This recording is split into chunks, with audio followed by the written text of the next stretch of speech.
The story starts inside a grand mansion, where a blind boy named Kunan sits quietly, surrounded by family members wearing gentle, pitiful smiles. He's always been told his eyes would never work, so he often finds himself wondering what it truly means to see, and his father told him it's the ability to recognize colors and shapes.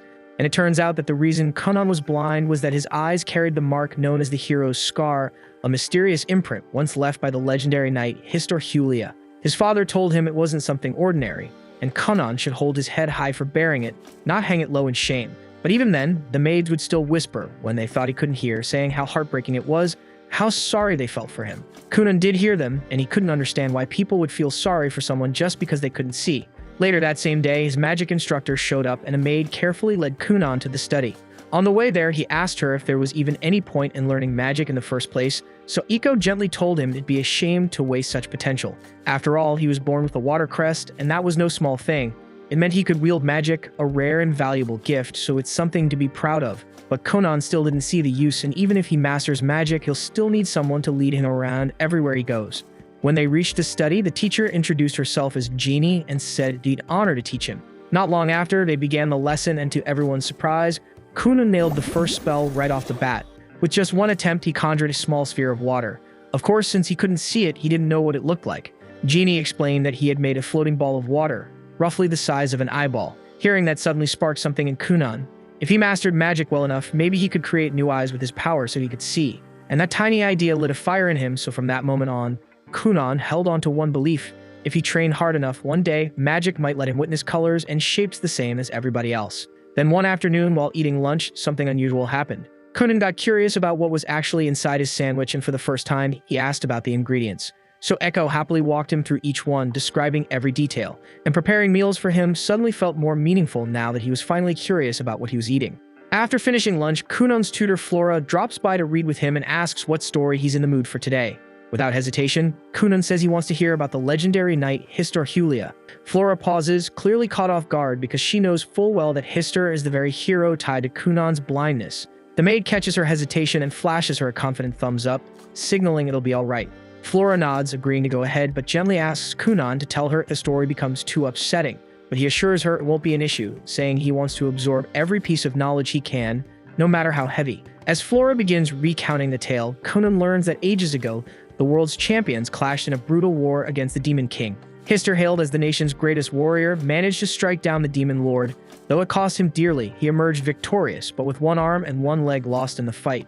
Ever since that battle, it's said that some of his descendants are born incomplete, missing limbs, eyes, or other parts of their bodies. So these children are often labeled as the hero reborn or bearers of the hero's scar. But even as he listens, Kunan quietly brushes it off as nonsense. Deep down, he knows this has nothing to do with him.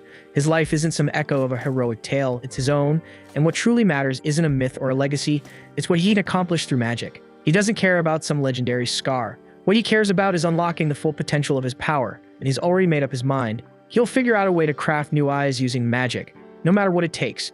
But the sheer amount of magical training he throws himself into eventually pushes his young body past its limits, and he ends up collapsing from total exhaustion. Iko rushes to his side and hurries him back inside to rest. Once he's had time to recover, Kunan, more determined than ever, realizes he has to step up both mentally and physically. And passing out from magic overuse just won't cut it for someone chasing a dream this big, so if he wants to wield magic for long stretches without faltering, he needs to toughen up his body as well. Iko suggests he start learning swordsmanship to build endurance and muscle, and also eat more to support his growth. Still, she warns him that everything needs to progress gradually, piling it all on too fast could do more harm than good. With his mind made up, Kunan dives into his new regimen under the guidance of Master Aro. The training is grueling and leaves him drained, but little by little, Kunan keeps up. The progress is slow, but it's steady, and that's what matters.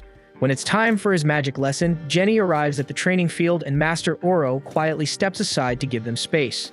Jenny approaches and remarks how impressed she is to see him picking up swordplay on top of everything else.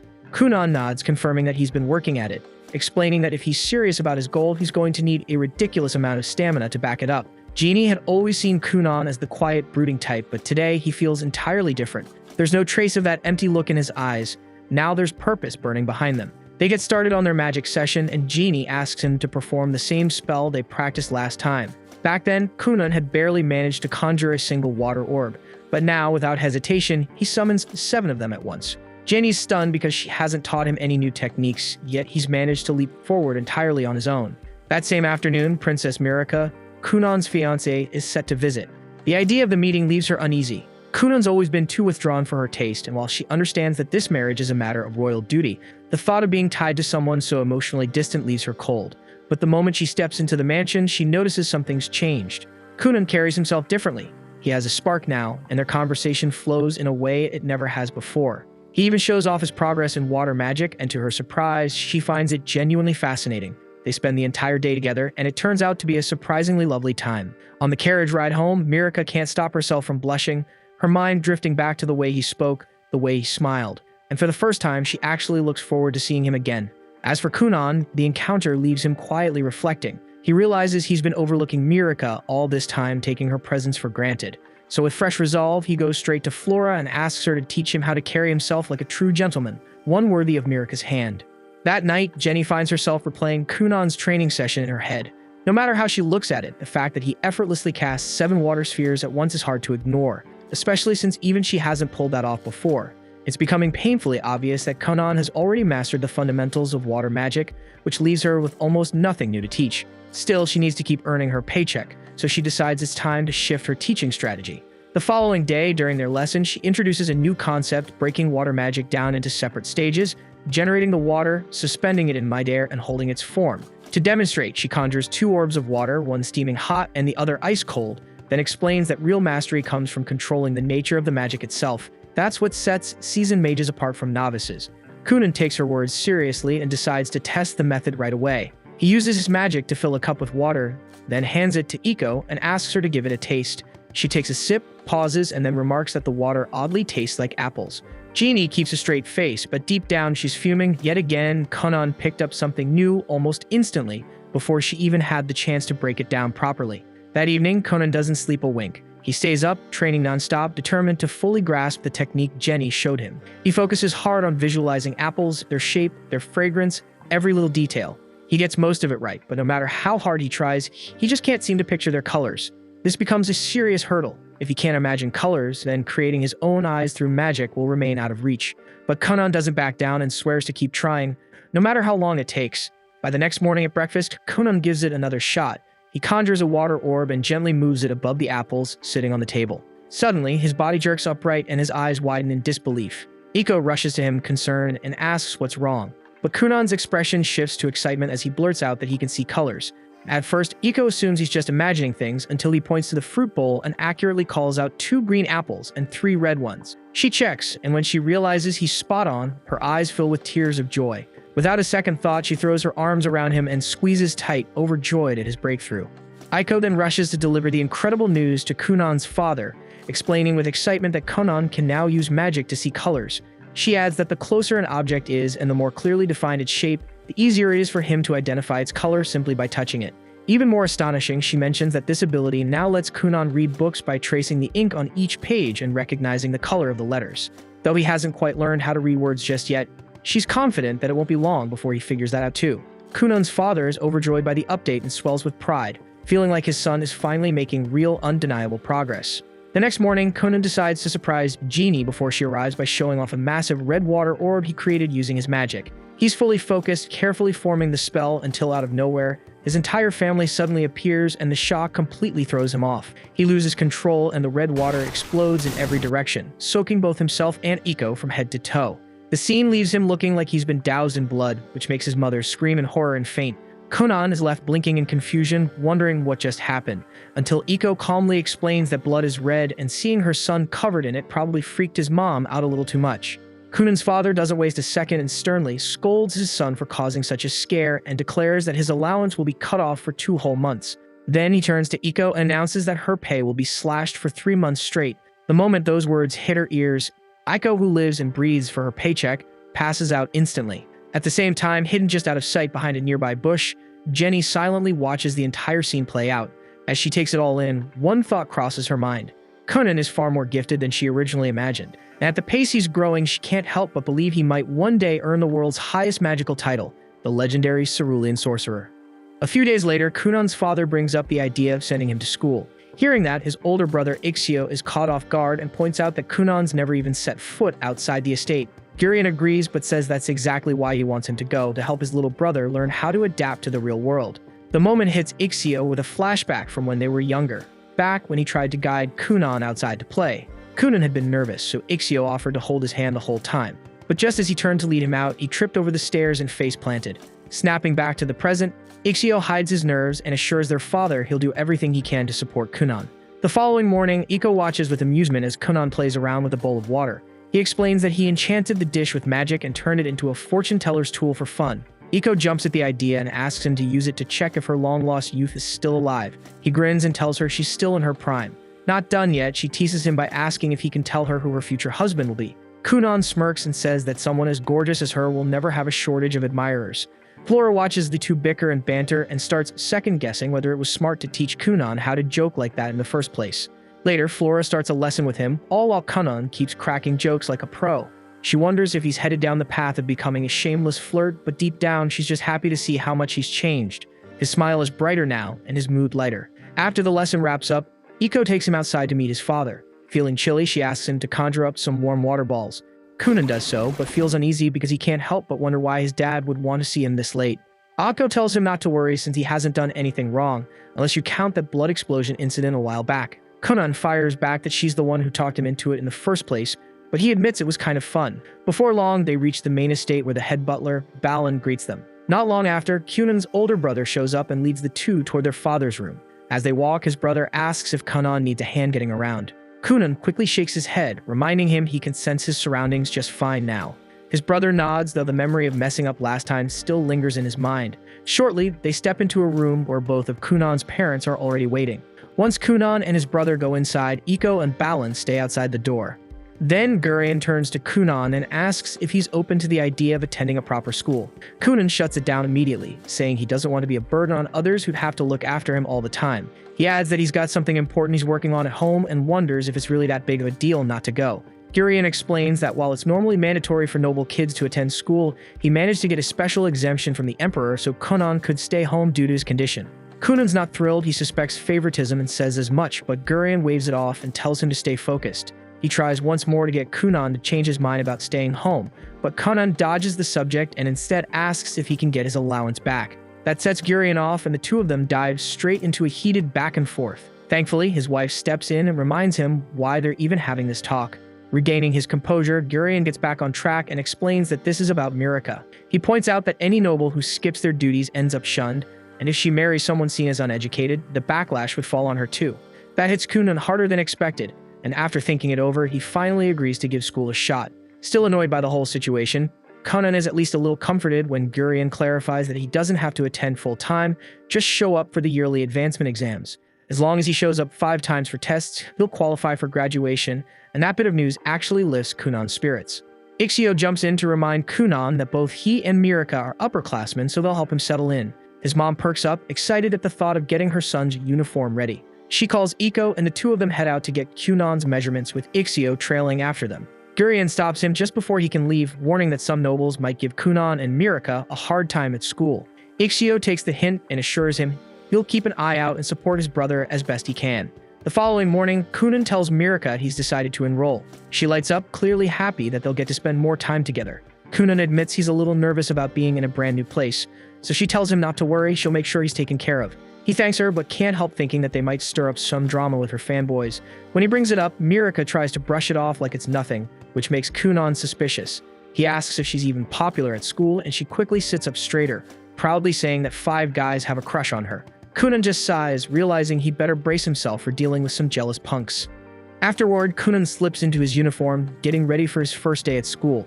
As he steps outside toward the carriage, Iko can't help but gush over how good he looks, and Kunan fires back with a smug joke about his irresistible charm before climbing into the carriage. But right before they set off, he casts a water-based spell to coat the wheels in a soft gel.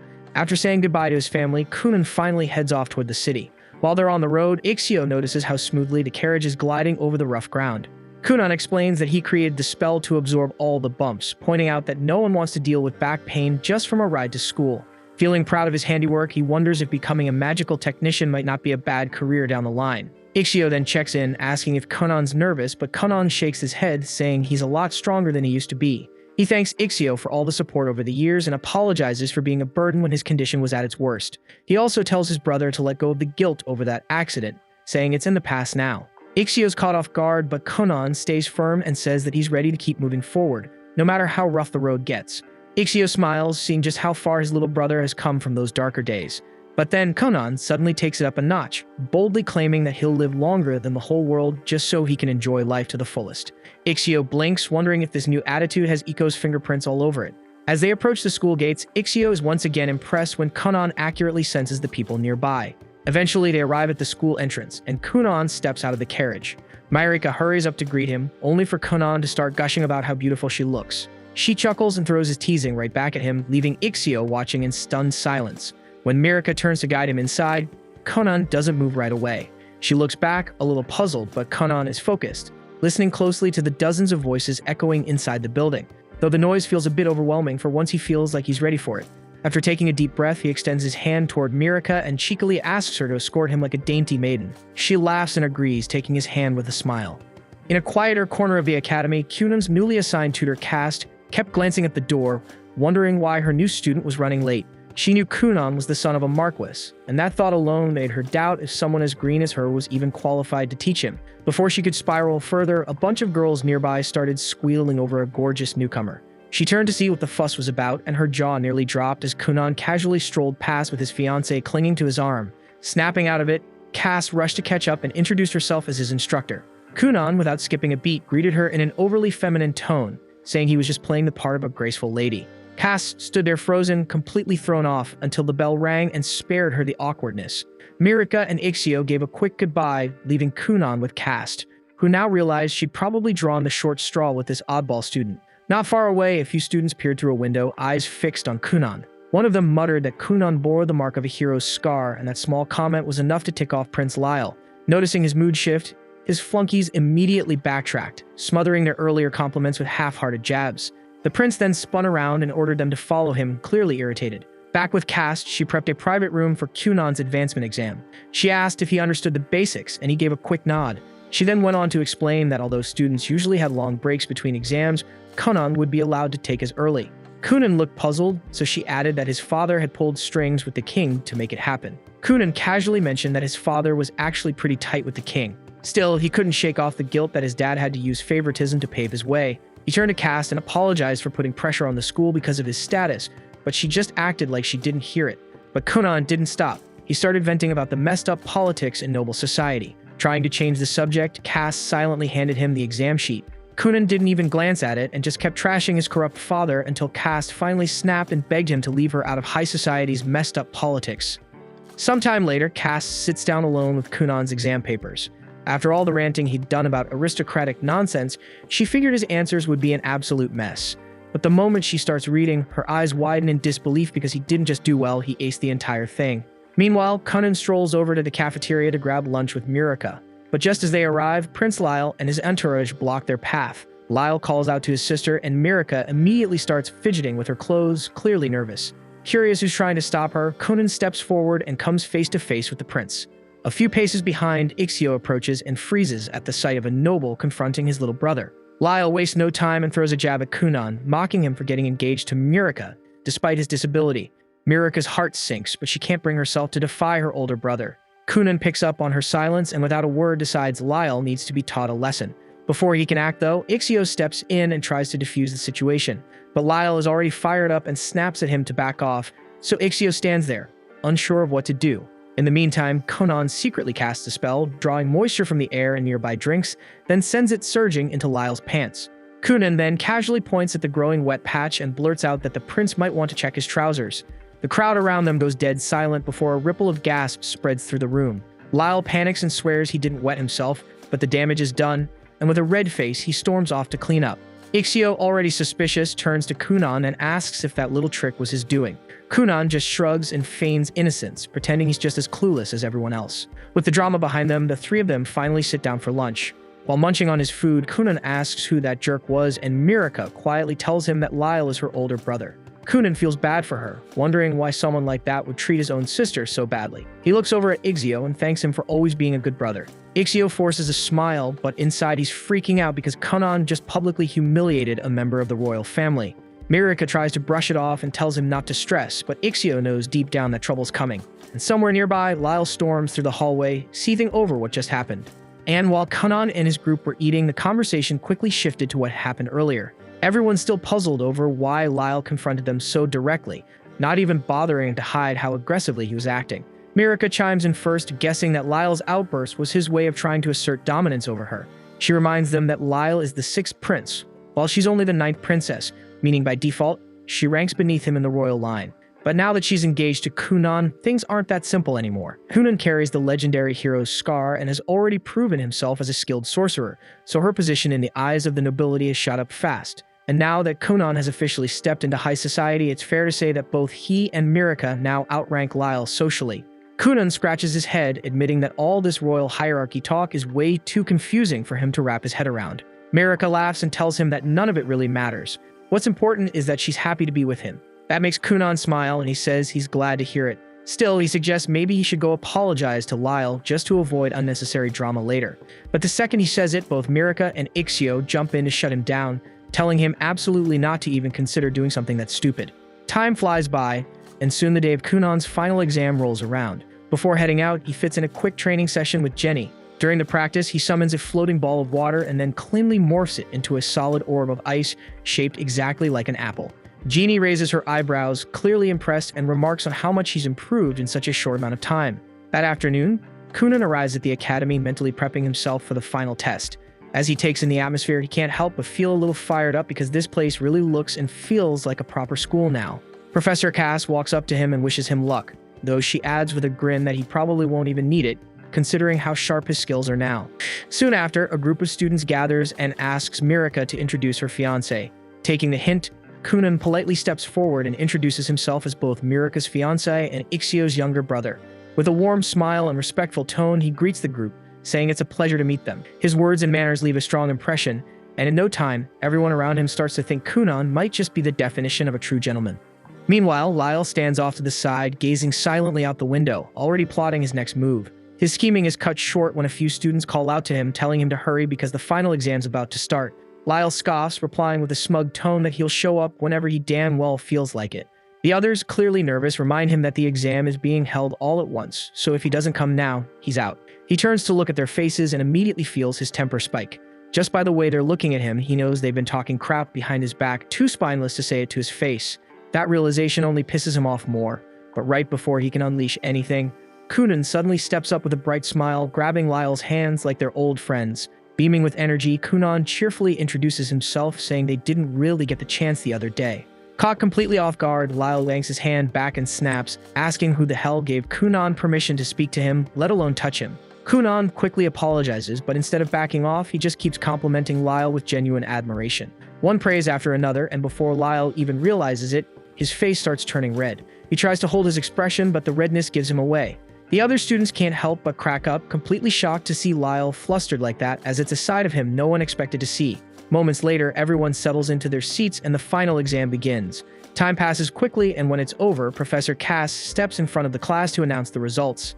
Instead of writing names or numbers, she simply draws a flower on the board, her way of saying everyone passed. The classroom bursts into cheers as students congratulate each other, relieved and overjoyed to have cleared the exam. With everything wrapped up, Kunan hops into his carriage and waves goodbye, telling the others he hopes they'll meet again someday.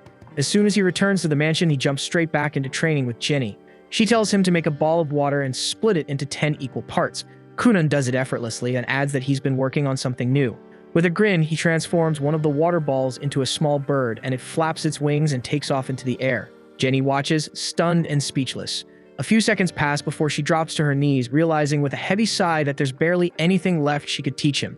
Not long after, the two sit down for a quiet tea break. That's when Jenny finally gathers the courage to be honest with him. She tells Kunan flat out that she truly has nothing left to teach him. According to her, he's already mastered every form of basic magic, and once he moves on to more advanced spells, he'll easily leave her in the dust. She confesses that it's been like this for a while now. She just kept throwing together odd little exercises, hoping to stay useful somehow. The moment she says that, Kunan bolts upright in protest. He tells her he's known for a while, but it was those very exercises, random or not, that helped him expand his magic. He insists that without them, he never would reach this level. Then he suddenly asks if she's trying to walk away because the pay isn't good enough, and says if that's the problem, he'll just tell his dad to give her a raise. But Jeannie shakes her head, her tone quiet but firm. She tells him it's the opposite. She can't keep accepting such a generous salary when she's no longer earning it. She doesn't want to be paid like a teacher when she doesn't feel like one anymore. She walks over to him and gently places both hands on his shoulders, locking eyes with him as she says she's reached her limit. She repeats it clearly. There's nothing more she can teach him, but Conan refuses to hear it. He begs her to keep making those exercises, even if they're just smoke and mirrors meant to fool him into thinking he's learning. He says he doesn't care if they're fake. If it helps him grow, then it's more than enough. Still, Jenny doesn't flinch. She meets his eyes and tells him, plain and firm, that she just can't do it anymore. After saying that, she turns her back to him and walks away. As she makes her way home, she thinks about everything Conan has accomplished, the talent, the drive, the things she never imagined a kid could pull off. Then something sparks inside her. A fire she thought had long gone out suddenly ignites again. If Conan can aim to become the cerulean sorcerer, then so can she. There's no way she's letting herself get left behind by her own student. It's not too late, not for her.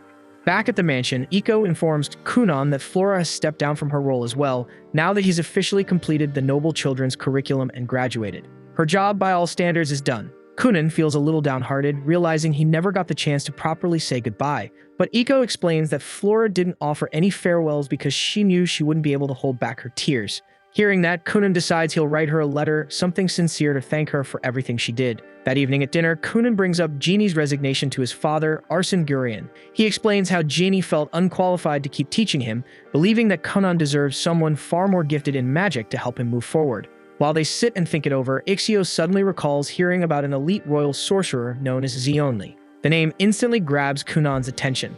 Without hesitation, he says he wants Zionli to be his next teacher. But before the idea can even settle, Arsene cuts in and shuts it down immediately. He explains that requesting a royal sorcerer is next to impossible. Those mages operate directly under the crown and don't take private students. They're too important to leave the castle and almost never accept outside requests.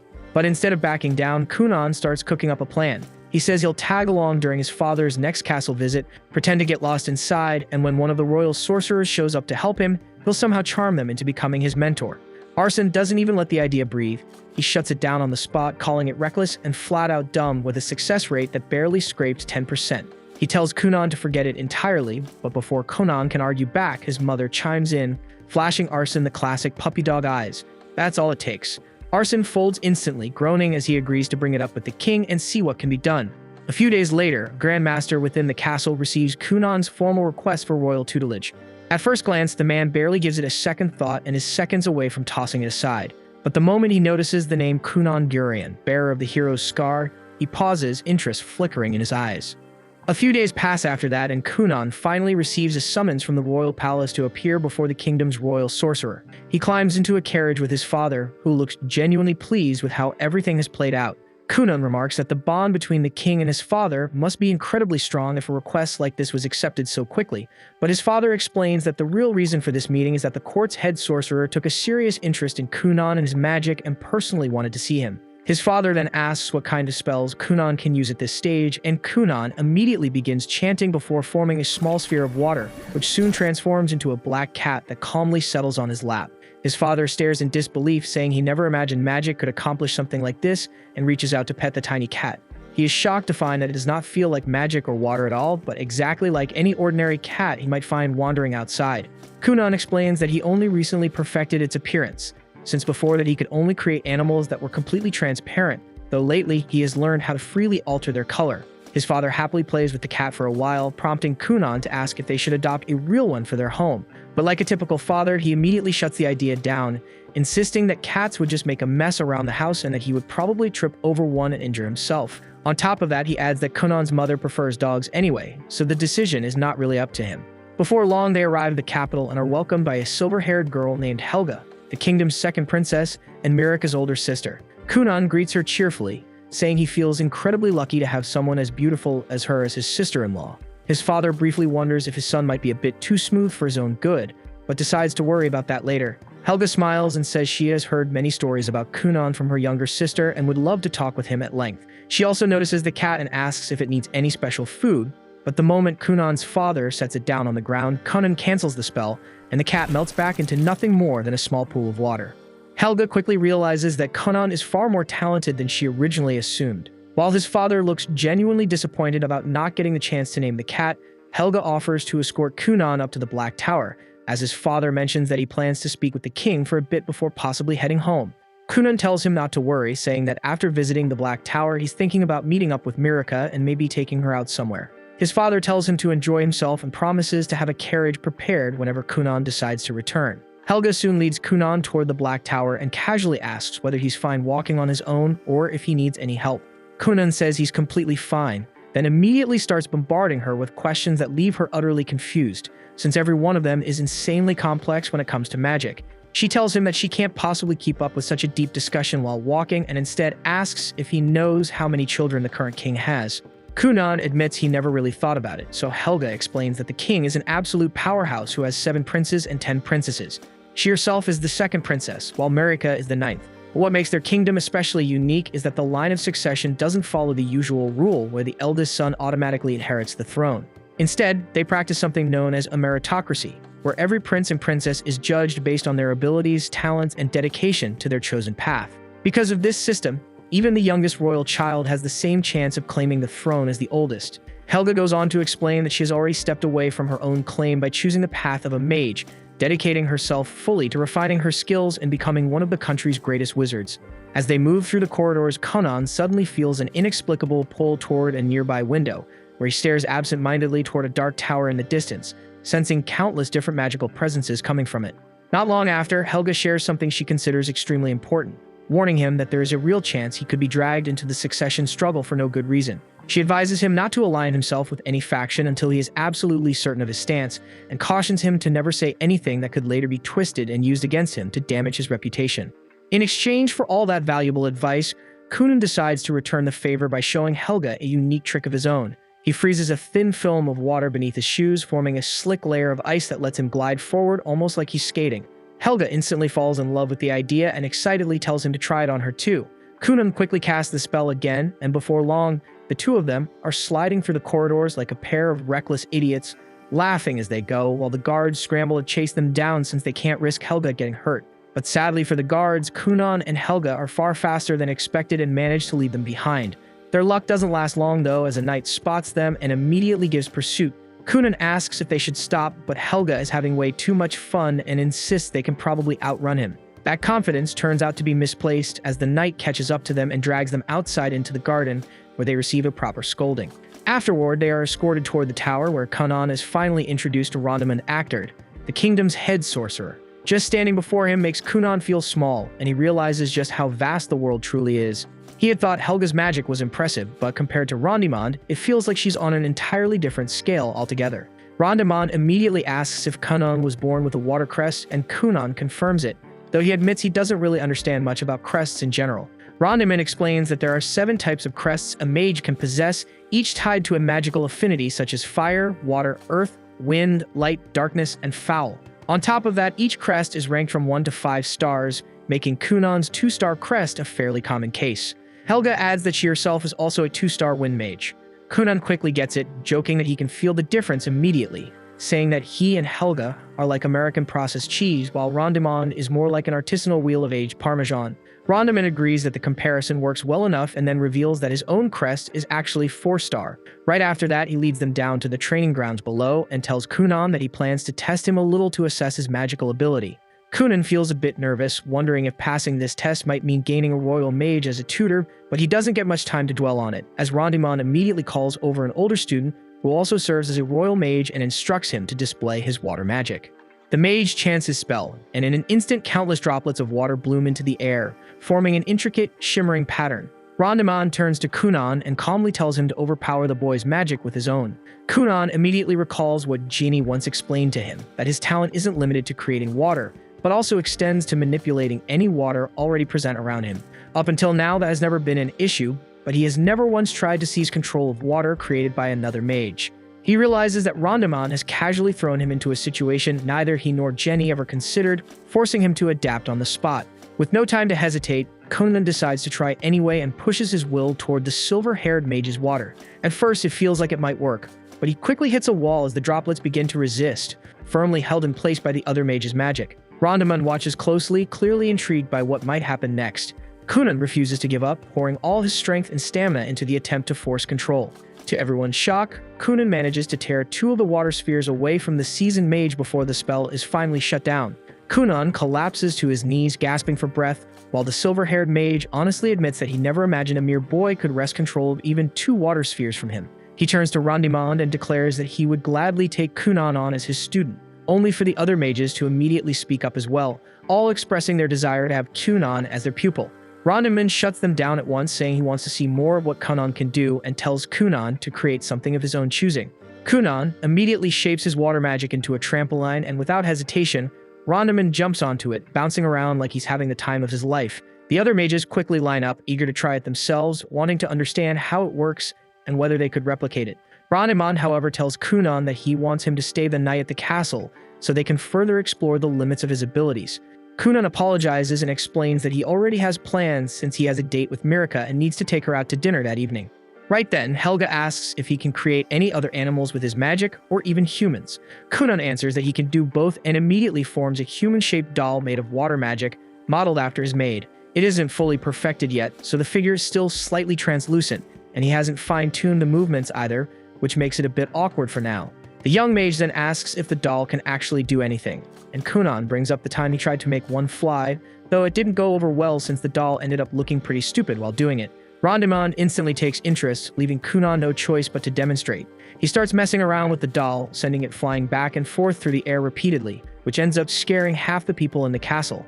This earns him yet another scolding, followed by a round of apologies from everyone involved. Before long, the sun begins to set, and Rondimond tells Kunan that he has officially passed the tests and that he will personally assign him a sorcerer to help refine his control over magic. Kunan is thrilled by the news and rushes to tell his father, who is far less pleased after hearing that his son has already caused trouble twice in just a few hours.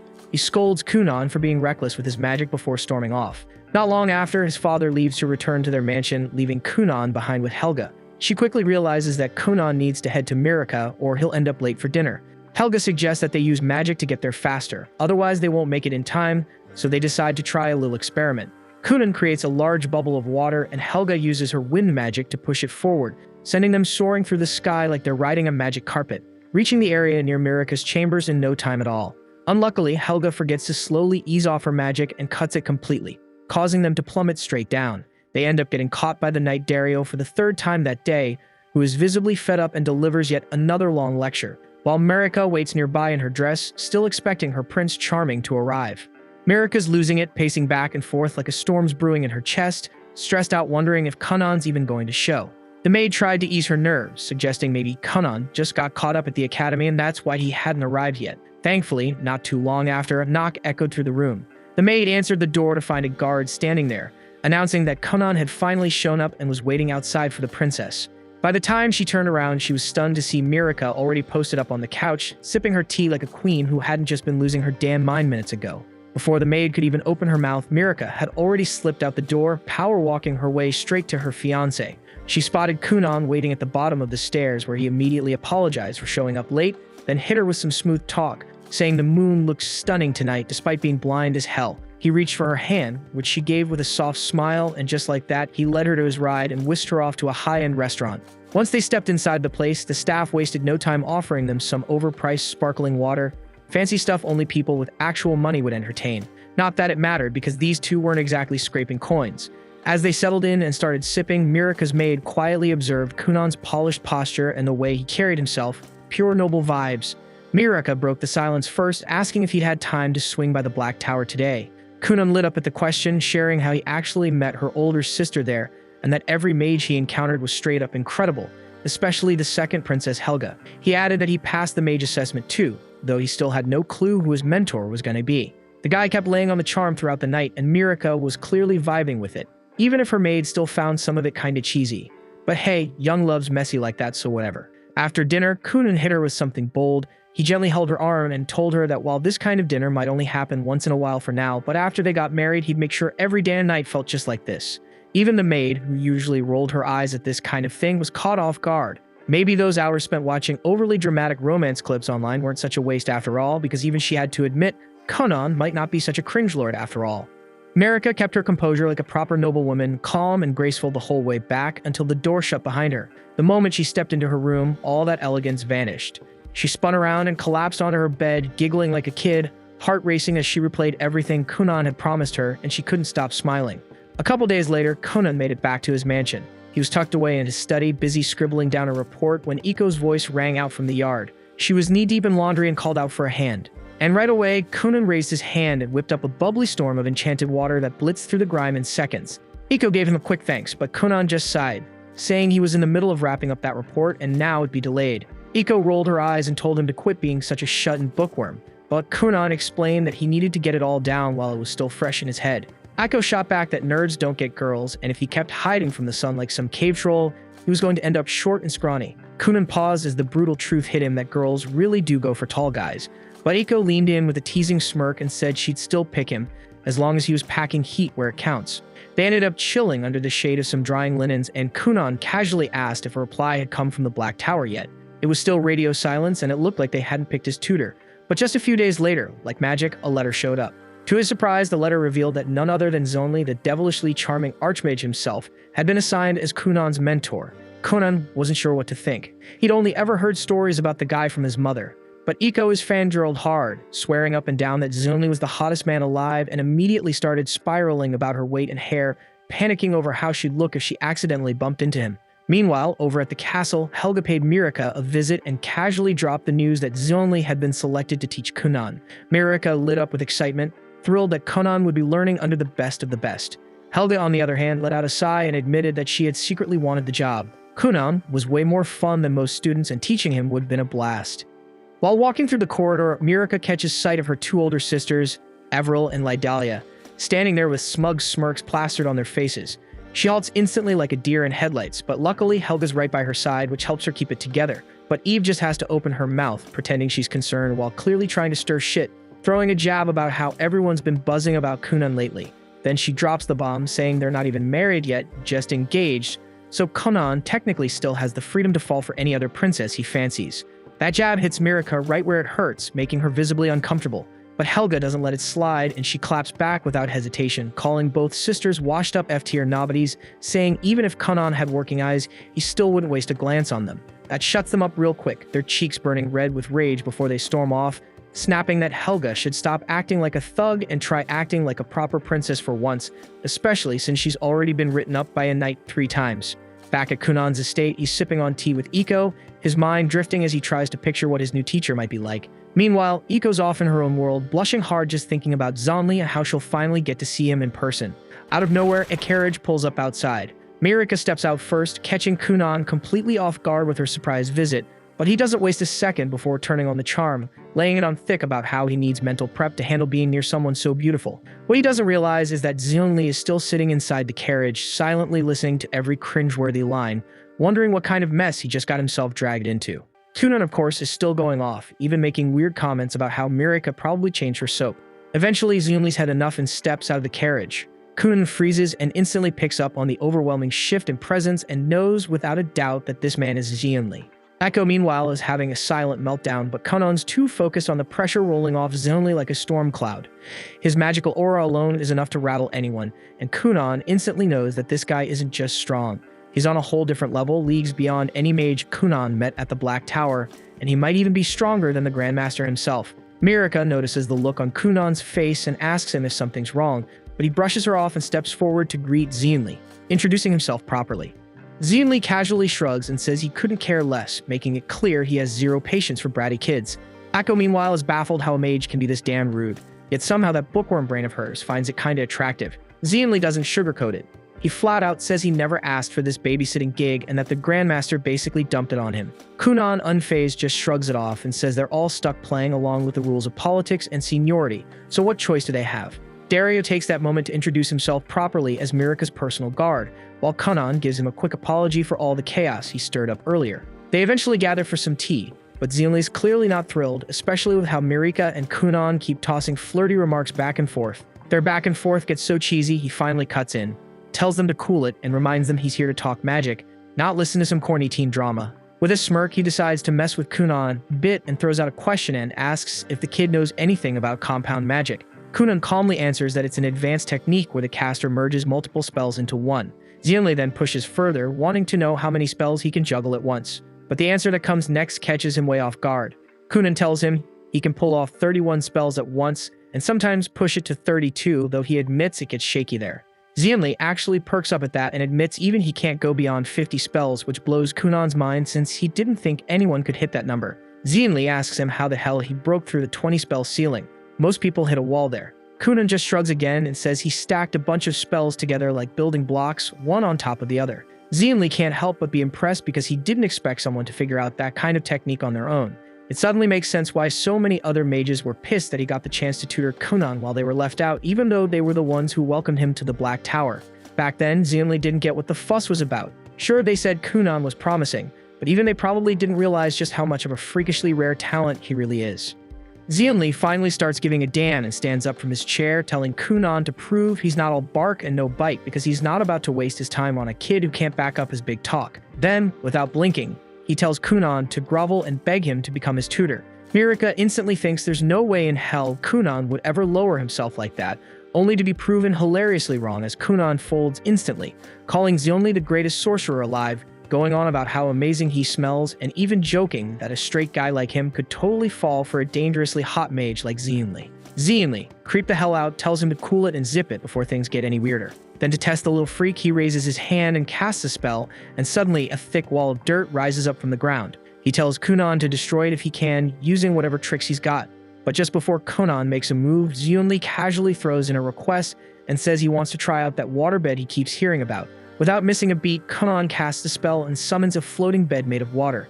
Xianli says he'll supervise from there, takes a seat, and the moment he touches it, his eyes go wide. Before he knows it, the man gets sucked into a dreamy nap, knocked out cold by the ridiculous softness. While Xianli's passed out in waterbed heaven, Kunan checks out the wall and immediately senses what's going on. The thing looks basic, but there's a thick layer of powerful enchantments underneath, making it damn near unbreakable. Turns out Xianli had stacked more than 40 layers of magic on top of each other, but Kunan doesn't panic. Instead, he calmly sits down next to the princess and pours her a cup of tea. He figures they'll just chill until the guy wakes up, only then will he bother breaking it. 2 hours crawl by before Xianli finally wakes up, rubbing his eyes as the sun dips below the horizon. He looks around, sees his wall still standing, and asks if Kunan gave up. Kunan just sips his tea and tells him he was waiting. And now that he's awake, it's time. The boy walks up to the wall and uses a spell, releasing a stream of soapy water that gently eats away at the dirt. Slowly but surely, the wall melts down. Xianli watches, grinning, realizing Kunan didn't try to brute force it like most idiots would. Instead, he picked the clever route, and that moment seals it. Xianli officially takes him in as a student and tells him to be ready. Starting tomorrow, they'll be diving headfirst into every experiment he's got lined up. The following morning, Xianli shows up once again with Princess Mirika in tow, immediately announcing Kunan as the luckiest kid alive for getting the honor of learning under the kingdom's top-tier mage. Kunan, already an expert at brown-nosing, dives right in, gushing that he's without a doubt the luckiest person ever to be mentored by the most ridiculously handsome man in the entire realm. Xianli cracks a smirk, clearly pleased, and warns him that today's session won't be a walk in the park, so he better not expect any mercy. Kunan throws himself into a full-on soap opera performance, clutching his head dramatically and whining that if Xianli went easy on him, he'd assume the love was gone. Xianli gives him a side-eye, slightly creeped out by the clingy little weirdo, tells him to chill the hell out and drags him inside. But the second they step into the room, Kunan's buzz crashes. Turns out today's lesson is just copying Xianli's chicken scratch memos into clean, legible documents. Kunan instantly realizes what's happening. Xianli's just dumping his paperwork on him out of sheer laziness. Kunan was all hyped to dive into cool new spells, and now he's stuck playing secretary. Still, he knows there's no getting out of it, so he sucks it up and agrees. Xianli then waves the rest of the gang off, claiming the papers are top-secret national intel that only he's allowed to see. Kunan turns to Mirika, apologizes for the delay, and promises to be back with her as soon as he's done. Mirika gives him a smile and heads out with the others. Once they're gone, Xianli casually tells Kunan to recreate that waterbed he whipped up yesterday. Kunan casts the spell with ease, forming a soft, warm water mattress. Without a word, Xianli flops onto it and knocks out instantly, snoring like he's clocked out from life, and Kunan sighs and gets to work. Meanwhile, outside in the gazebo, Mirika pulls Iko aside and quietly confides that she's been secretly training with a sword the past few days, but swears her to keep Kunan in the dark. Iko's taken aback since it's pretty rare for a princess to pick up swordsmanship, but she nods and agrees to stay silent. Shortly after, Mirika suits up, grabs her wooden sword, and steps out onto the practice grounds to spar with Dario. It's obvious she's still green, but she's picking things up fast, driven by a fierce desire to improve. She's determined to become someone worthy of standing beside Kunan. She knows he carries the hero's mark, meaning fame and glory are basically guaranteed for him. So if she wants people to see them as equals, she'll need to earn her place with skill and strength of her own. Back upstairs, Kunan's still hunched over the ancient parchments, trying to make sense of the cryptic mess. The handwriting is so atrocious it's nearly impossible to tell if he's looking at letters or some deranged attempt at a diagram. While he's in the middle of wrestling with one especially indecipherable memo, Zonli finally stirs from his nap, looking fully recharged. He glances over at Kunan and asks how far along he's gotten. Kunan replies that he's about halfway through, but instead of getting a pat on the back, Zonli fires off a jab saying even a blind guy could work faster than him. Kunan fires right back, saying anyone would go blind trying to read that garbage. He says Zonli's handwriting is so bad, even a mud-covered worm smeared across the page would look more legible. Zonli scowls and tells him not to insult his masterful script by comparing it to lowly insects, but Kunan just shrugs and warns that he's definitely sending an invoice for all the unpaid labor he's been stuck with. Zonli tells him not to get cocky, that this is part of his training. Kunan looks confused until Zonli explains that reading from a book gives temporary knowledge, the kind that fades over time. But when your brain struggles to interpret something and your hands physically write it down, the info sticks deeper. It becomes knowledge that's harder to lose. Kunan finally understands the point, giving a quiet nod as he realizes this roundabout method is still a form of training, even if it feels completely ridiculous. As evening rolls around, Zonli gets ready to head out again. He tells Kunan to make sure the rest of the work's done before his next visit. But just before he steps out, Kunan stops him and asks about some weird-looking markings on one of the memos, and they kind of look like a spell. Zonli pauses, thinking it over, and says it'd be faster to show than explain. He tells Kunan to swing by the capital next time, and he'll demonstrate it in person. Kunan lights up at the idea and immediately spins toward the princess, promising that he'll see her again soon. The following morning, Kunan makes his way back to the capital and gears up to enter the Black Tower once more. As soon as he shows up, the royal mages swarm him, excited to see him again and throwing out a barrage of questions. But before he can get a word in, Zonli appears and tells him to follow. Helga stops Zonli with a horrified look and asks if he's seriously planning to take Kunan into that room, the demon room, but Zonli doesn't bother with an answer. He just turns to Kunan and tells him to summon the water bed. Kunan casts it without a hitch, and just like that, all the nosy students are out cold and snoring. As they continue walking up the stairs, Zonli suddenly turns to Kunan and asks if he knows anything about magical weapons. Kunan answers that magical weapons are special gear capable of channeling a user's magic. Zonli nods in approval and explains that there are mages out there whose sole job is to craft magical weapons specifically for the royal magicians. With that, he opens the door to his study, revealing a space buried in layers of dust and littered with scrolls from wall to wall. Kunan's eyes light up, practically buzzing with excitement as he dives into the mess, flipping through scroll after scroll, stumbling across tons of spells he's never seen or tried before.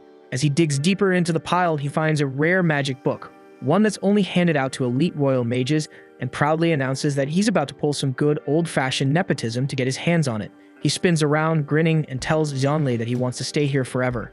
Zonli chuckles and tells him he doesn't need to live there because one day the whole place could be his if he wants it. Then he shifts focus to a box in the center of the room, explaining that he's been developing a magical device for months, and the diagram Kunan saw yesterday was actually a blueprint of that very invention. Kunan steps forward and opens the box, only to find nothing inside. Baffled, he looks up at Zonli and asks what this thing's even supposed to do. Zonli explains that he's working on a machine that can give people whatever they want without lifting a finger. For example, if someone wants an apple, the machine would produce it. Kunan's eyes light up again, saying he'd love something like that, but with pancakes instead. Zonli nods and says that with Kunan's water magic, they can finally begin testing and maybe even release it to the public. He says his earth magic can handle the outer framework, while Kunan's water control is perfect for crafting the delicate internal mechanics. Kunan realizes this thing might actually be a game changer and agrees to team up with him on the project. Not long after, they head downstairs for lunch, where the headmaster of the mages starts chatting with Kunan about a legendary school of wizardry and witchcraft, a place where mages from every corner of the world gather to study. Kunan's never even heard of it, and the idea gets him hyped, but Zonli tells him not to get ahead of himself. Only mages who are at least 12 years old are eligible to apply, since Kunan's only 10 right now, there's nothing he can do yet. 2 years fly by since that moment, and the day finally comes for Zonli to put Kunan to the test. They stand before Mirika and the others, and Kunan braces himself, ready to respond to whatever Zonli's about to launch at him with his water magic. Zonli gives a knowing smile and fires off a flurry of earth spikes, hurtling straight at Kunan. Without missing a beat, Kunan combines multiple spells, forming droplets of water that absorb the impact and bounce the energy back in the form of a crashing wave that breaks right at Zonli's feet. Zonli grins and declares that Kunan has passed. And Kunan, now glowing with pride, is absolutely thrilled with joy at hearing the words he's worked so hard for. After that, they head back inside the house, where Aiko brings out a magic pot that instantly produces a freshly baked pie using nothing but magic. Mirika takes a bite and says it tastes like it just came straight out of the oven. Even Kunan admits that their invention has clearly been a massive success in the market, though he can't help complaining that he hasn't seen a single coin from it, with all the profits mysteriously ending up in Zeonli's pockets. Later on, inside the study, Mirika looks around and points out that Kunan and Zeonli have already worked together on more than 5 successful magical devices. Kunan adds that another one is currently in progress, and that they've also published 5 new magic theories in their latest magic manual. Zeonli turns to him and tells him not to worry about the unfinished device anymore, reminding him that he'll be turning 12 this spring and should start preparing for magic school. At first, Kunan flat out refuses to leave, insisting that Zeonli is the only teacher he needs. But Zeonli explains that as an earth magic user, there's a limit to what he can teach him about water magic. On top of that, the world is vast, and the magic school is filled with incredibly powerful water mages. Kunan still hesitates, but Mirika gives him the final push, telling him to go out and become a great sorcerer. She promises that by the time they meet again, she'll have worked on herself too and become a woman worthy of standing beside him. Later that night, after saying his final goodbyes to Zeonli, Kunan returns to his study and reflects on the past few years. He realizes that he's grown so used to sensing the world without using his eyes that he completely forgot his greatest dream, to create a pair of functioning eyes for himself. He understands that the only way to make that dream a reality is to grow stronger as a mage, and that can only happen if he's trained by a true water magic specialist. Several days pass as Kunan becomes consumed by the obsession of creating real eyes. He experiments nonstop, failing over and over again. Then one quiet morning, it finally clicks. He realizes he's been overthinking everything, chasing overly complex solutions when the answer was actually simple.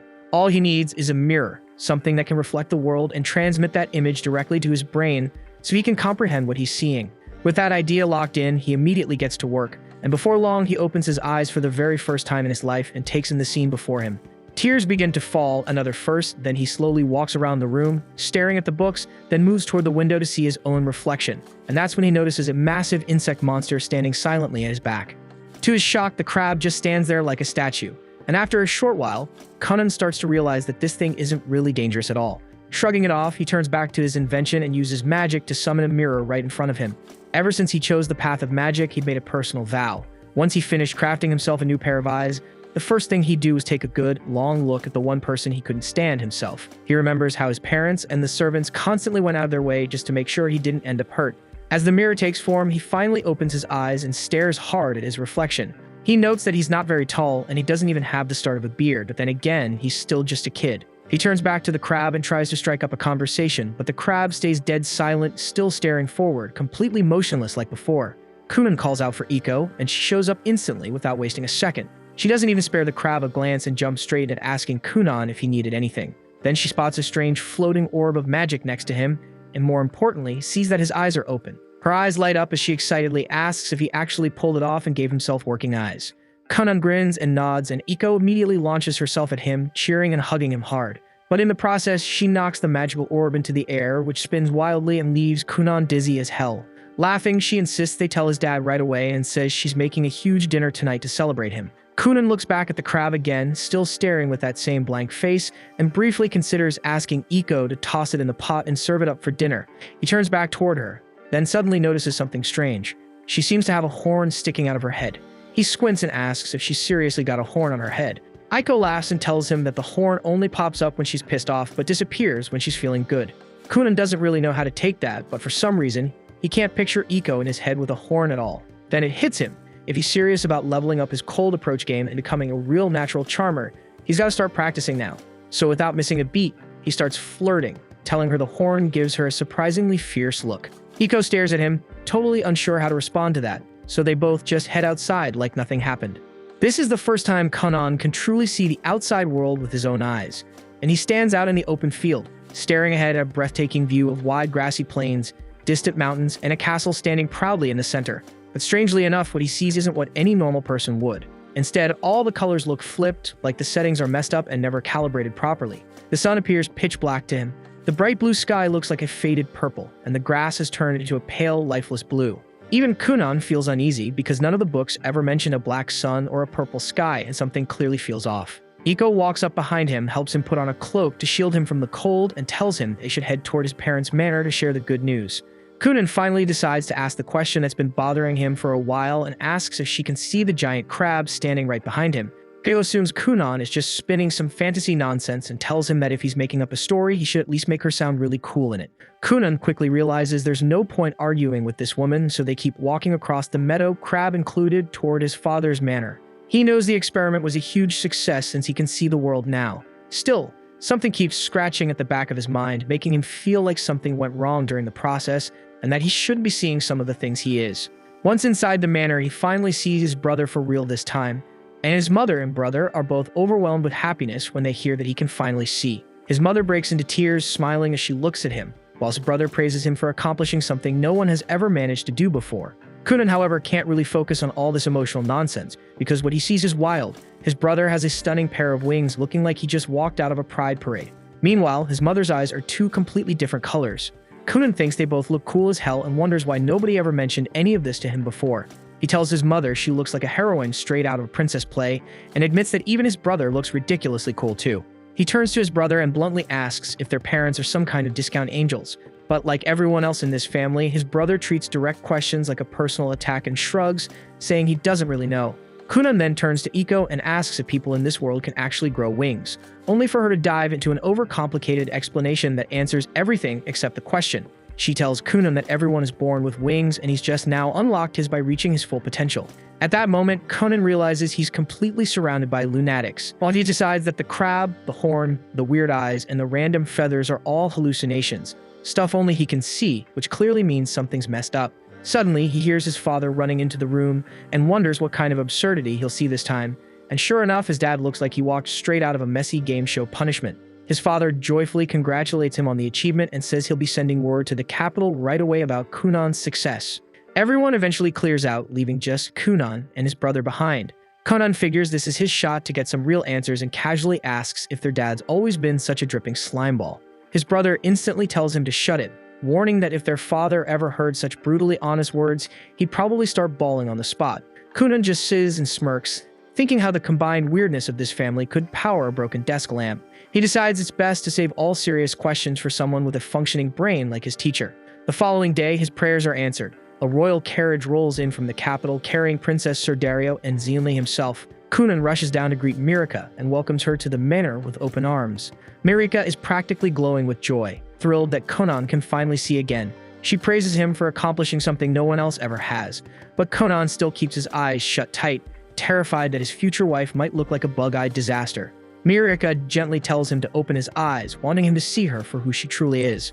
Kunan slowly opens his eyes and looks at her properly. He notices her dignified posture, her beautiful blonde hair gleaming in the sunlight like countless strands of gold, and her smile, soft and composed in a way that feels almost unreal. Just when he starts thinking that at least his fiancée doesn't have anything strange going on, he spots a single feather resting right on top of her head. He lets out a tired sigh at this absolute nonsense, but Mirika misunderstands it completely and starts feeling insecure, thinking he didn't like what he saw. Kunan immediately switches on his natural charmer instincts and reassures her, comparing her to a dove's feather drifting freely through the sky. Right then, Dario steps out of the carriage and casually adds that this dove has been improving rapidly with the sword, and at this point she's more of a hawk than a dove. Kunan then notices a stunning ethereal sword resting on Dario's back and instantly asks about it. Dario, however, assumes he's talking about his regular weapon and starts rambling about the steel, how it was forged in fire, and how he once saw the process himself. Kunan quickly realizes that the glowing sword isn't real at all, and that his eyes are just messing with him again. Suddenly, he hears Zonli's voice behind him and looks up, only to be blinded by an overwhelming golden light pouring off him, so bright that he can't make out anything through the glare. Kunan shields his eyes and asks if he's really the teacher, saying he can't see a damn thing because of how bright he is. Zenli assumes Kunan is just flattering him and replies proudly that he's always radiant, overflowing with brilliance. Kunan has no idea how to get these self-absorbed idiots to understand what he's actually saying. Still covering his eyes, he tells Zonli that he needs to talk to him in private and manages to drag him into a separate room, where he finally explains everything he's been seeing. Zenli just bursts out laughing at how ridiculous it sounds, unable to believe that Kunan sees Mirika as a girl with a random quill sticking out of her head. Kunan snaps back, telling him not to brush this off because he definitely doesn't want to marry Mirika while he's stuck walking around with a giant crab at his side and his future wife has a feather on her head for no reason at all. Zenli starts thinking about why Kunan's seeing the world in colors that don't match reality. After a moment, he narrows it down to two possible explanations. One, Kunan might have unlocked the ability to perceive the shape of a person's soul, which would mean that the crab is a direct manifestation of his own. And the second is that Kunan could be dealing with a serious case of magic sickness, which is messing with his vision and making him hallucinate. Xianli recalls a time when he passed through a forest so saturated with magical energy that it made him violently ill.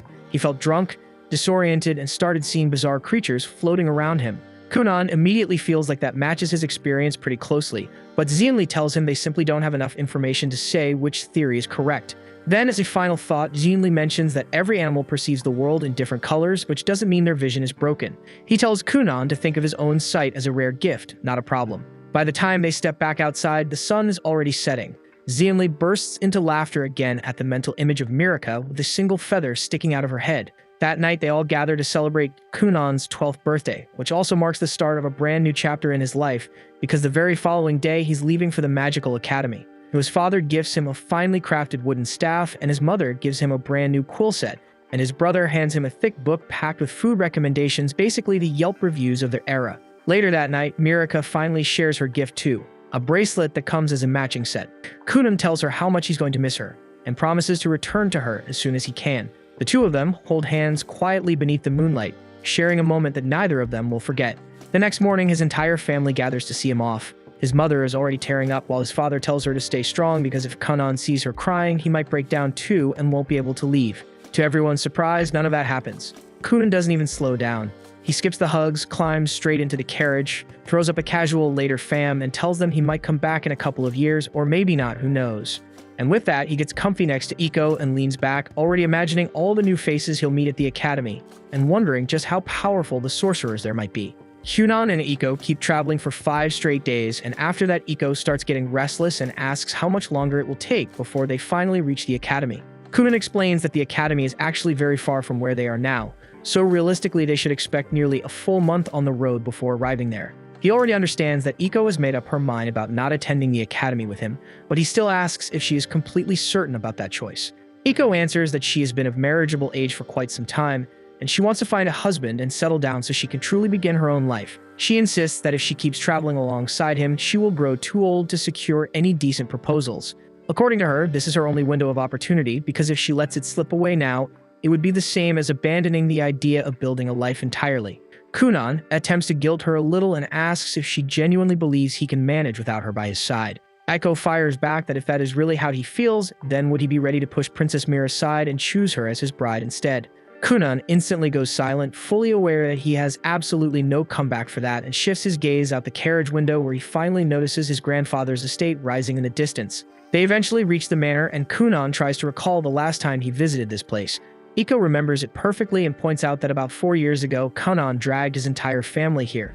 The moment he discovered that his grandfather owned a massive library packed with magical texts, he became obsessed. Back then, he was desperately searching for any possible way to master magic, so he practically forced his family to travel with him. He even went as far as performing an embarrassingly dramatic viral dance routine until they finally gave in and agreed to make the trip. Kunan grins when the door behind him swings open and his grandfather steps out cheerfully with his arms wide, declaring that he missed him terribly. Kunan matches the enthusiasm and runs straight into his embrace, and the two of them begin hugging tightly. Kunan then glances with his magical eye and sees his grandfather with several demonic horns on his head, then mutters with a hint of sarcasm that his grandfather looks like a devil, while his mother is an angel. His grandfather then announces that to celebrate Kunan's acceptance into the Magical Academy, he will purchase absolutely anything he desires as a gift.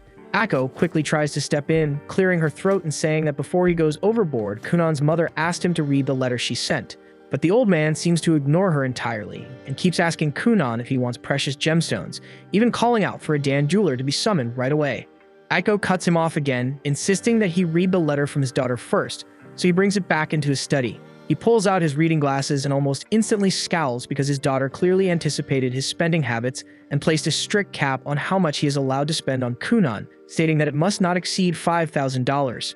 He grumbles in frustration, arguing that $5,000 is practically pocket change in this economy. Kunan calmly points out that he is only 12 years old, and Iko adds that $5,000 equals about 2 months of her salary. The grandfather, however, is still determined to buy something extravagant, whispering to Kunan that it would not hurt if they simply kept it a secret from his mother. But Kunan says the only thing he truly wants right now is a new maid, since Iko will not be staying with him from this point forward. His grandfather promptly introduces the replacement maid Rinko, who turns out to be Iko's younger sister and also has a horn on her head. She greets Kunan politely and explains that she accepted the position because her sister recommended it and the pay is decent enough. She mentions that she is saving money for her upcoming wedding and already has a fiancé, so she is not interested in any funny business. Kunan reassures her that she has nothing to worry about since he himself is engaged to a lovely fiancé and says they should value their partners above everything else. Rinko nods, adding that she and her fiancé plan to open their own shop someday, so she is putting money aside for that dream too. Not long after, the maids begin setting up the dinner table. Rinko admits that she expected a spoiled, arrogant kid because he supposedly bears the hero's scar, but Conan actually seems surprisingly laid back. Iko explains that Conan usually gets so absorbed in his magic that he sometimes forgets to eat entirely, so Rinko should keep some sandwiches ready for him to snack on while he works. That comment brings back a flood of memories for Iko about everything she has experienced with him. When Conan's father first hired her specifically to look after his eccentric son, she did not quite know what to expect. But over time, she grew genuinely attached to him, and they went through countless ups and downs together. She recalls the first day he put on his school uniform and the first time he managed to see her with his own eyes. The memories make her chest tighten and she turns to Rinko, telling her that no matter how famous Conan might be, he is still just a kid. That means he tends to trust people too easily, so it will now be Rinko's responsibility to protect him from any kind of danger, no matter what form it takes. Rinko says that Conan has a naturally charming vibe and knows exactly how to flatter a woman, which basically makes him a walking magnet for every girl at the academy. With that kind of smooth talk, there is a real chance he could turn into a full-blown heartbreaker. Aiko cannot even handle the idea and snaps at her sister to cut it out, insisting that Conan is a literal angel and would never stoop to something like that. The following day, Kunan finishes packing his things and prepares to leave when Iko steps into his room to inform him that the carriage is set and waiting. He thanks her sincerely for everything she has done for him up to this point, saying he would never have grown into who he is today without her support. He mentions that it might be several years before they meet again, and Iko tells him not to stress because she will be waiting and will probably be married by then, maybe even holding her own child. They share a tight embrace, and afterward, Conan climbs into the carriage with Rinko. His grandfather desperately asks him to stay and secretly live at the manor instead, but Conan ignores the plea and signals the driver to move, leaving both his grandfather and Iko behind. On the road, Kunan turns to Rinko and asks if she is truly fine leaving her fiancé for so many years, since it could be a long time before they reunite. Rinko assures him that it is not a problem because they already discussed it thoroughly. Since they are saving up for the business they want to start, the money is necessary. Kunan becomes curious and asks what kind of shop they plan to open. Rinko answers that they decided on a restaurant because she genuinely enjoys cooking, and if the place ever flops, maybe they'll end up on a reality cooking show and earn the privilege of being roasted by a world-famous chef. As the days pass, they gradually approach their destination until they finally cross into the kingdom of Durashik, famous for its deep connection to magic. They stroll through the streets, and Rinko quickly notices that nearly everything in town revolves around magic. While passing by a shop, Kunan spots several fascinating magic books displayed in the window and immediately steps inside to check them out. He is blown away by the variety available, but Rinko wonders what makes them so special when his grandfather already owns a massive library with thousands of volumes. Kunan explains that he has already finished every book in his grandfather's collection, and while there were not that many focused purely on magic, this shop specializes entirely in magical tomes, many of which are exceptionally rare. Rinko then questions if he plans to purchase anything, but Kunan tells her they would need to drop an insane amount of money for that. Rinko sneaks a look at the price tag on one book and nearly chokes when she sees that a single volume can cost up to $5 million. She says she could work several lifetimes and still not make that kind of cash, and that even a quarter of that amount would be enough to launch her restaurant and a few extra branches on top of it. Kunan just laughs and explains that these magical tomes are completely unique, which is exactly why owning even one costs a ridiculous fortune. Just before they step out, a woman wearing glasses approaches them and asks Kunan if he is a magician studying at the academy. Kunan gives her a polite smile and says he is only an applicant for now. The woman looks intrigued and asks him to demonstrate what kind of magic he can perform. Kunan decides to show off a little and conjures a tiny cat with his magic. The move lands perfectly because she instantly scoops the cat up and starts cuddling it, saying it is one of the most adorable things she has ever seen. Kunan asks if she is a magician too, but she replies that she was not blessed with enough talent for it. Still, she adores magic, so she chose to work in this field anyway. She adds that this year in Durashik will be especially intense because the saint from the Holy Kingdom is enrolling at the academy as well. Then she brings out a book, claiming it is a first edition written by the legendary sorcerer Xianli, and says she is willing to sell it to him at a generous discount, but Kunan politely refuses and walks out with Rinko. She questions why he turned down such a good deal, but Kunan calmly answers that the book was most likely a copy he personally produced back when he was collaborating with Xianli himself. Afterward, they step into another shop that sells every kind of clothing imaginable. Rinko begins trying on different outfits while Kunan runs his hands over the fabrics, carefully feeling the textures. He asks the shopkeeper what creature the fur came from, and the man answers that it was taken from a dark fox. Kunan pauses for a second, then casually creates a dark fox right there in front of him. The shopkeeper nearly jumps out of his skin because the animal feels completely real to the touch, which leaves him utterly baffled. So Kunan explains that he can reproduce anything as long as he understands exactly how it feels. The shopkeeper's mind starts wandering, and he awkwardly asks if Kunan could make a woman for him too. That comment sets Rinko off, and she snaps at the desperate guy to control himself, flat out calling him an insult before storming out of the store. They leave the small town behind and head toward the capital of Durashik. After a couple of days on the road, they finally arrive and are immediately met with the sight of a massive magical academy, far grander than Kunan had ever pictured in his head. Rinko asks how they are supposed to handle living arrangements, and Kunan tells her to relax because they will simply apply for a dorm room where she can stay with him. But once they step inside, their optimism gets crushed when the receptionist informs them that every dorm is already fully occupied and that he should have submitted a request much earlier if he wanted a spot. Unsure what to do next, they walk back out, and Rinko suggests they might as well check into a hotel instead. Kunan shakes his head, pointing out that they are expected to remain here for several years, and living in a hotel for that long would drain their finances fast.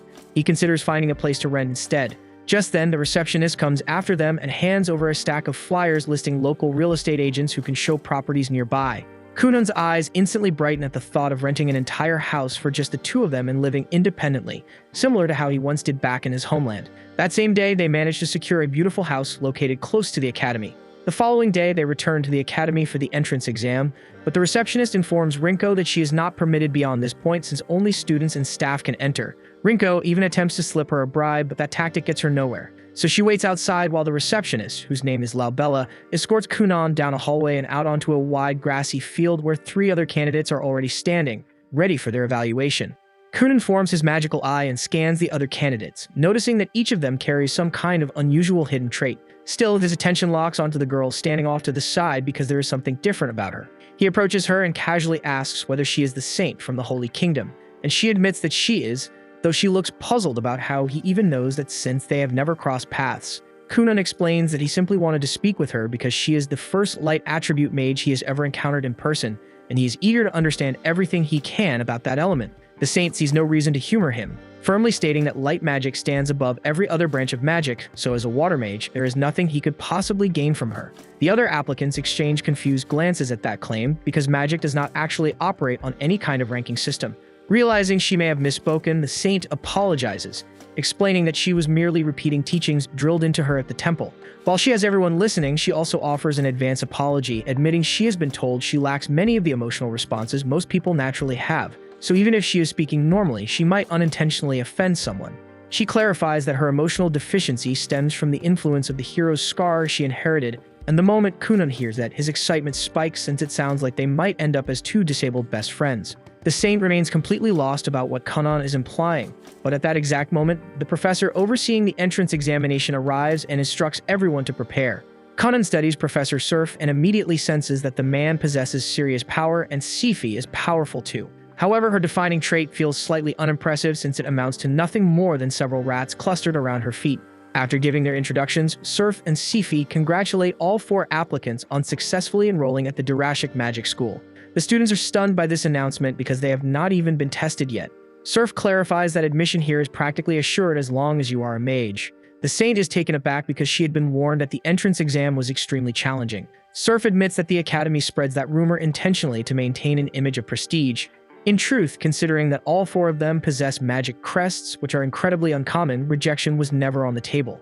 Kunan feels slightly let down after spending so much time preparing to pass the exam, but Surf reassures him that there will still be an assessment, so his hard work was not entirely for nothing. At this academy, students are divided into 3 tracks, and the first tier is referred to as fundamentals, where mages who are just starting out can study the core principles of magic. The second tier is labeled teacher-assisted, which is essentially standard guided magic lessons. And the third tier is known as independent research, and it basically means your magical ability has already reached such a high level that you're allowed to explore however you like as long as you stay within the law. Kunan feels a rush of excitement hearing this, since the thought of being allowed to pursue independent research sounds perfect to him. But Surf clarifies that the advanced tier is reserved only for elite mages, so qualifying for it and completing it will be anything but simple.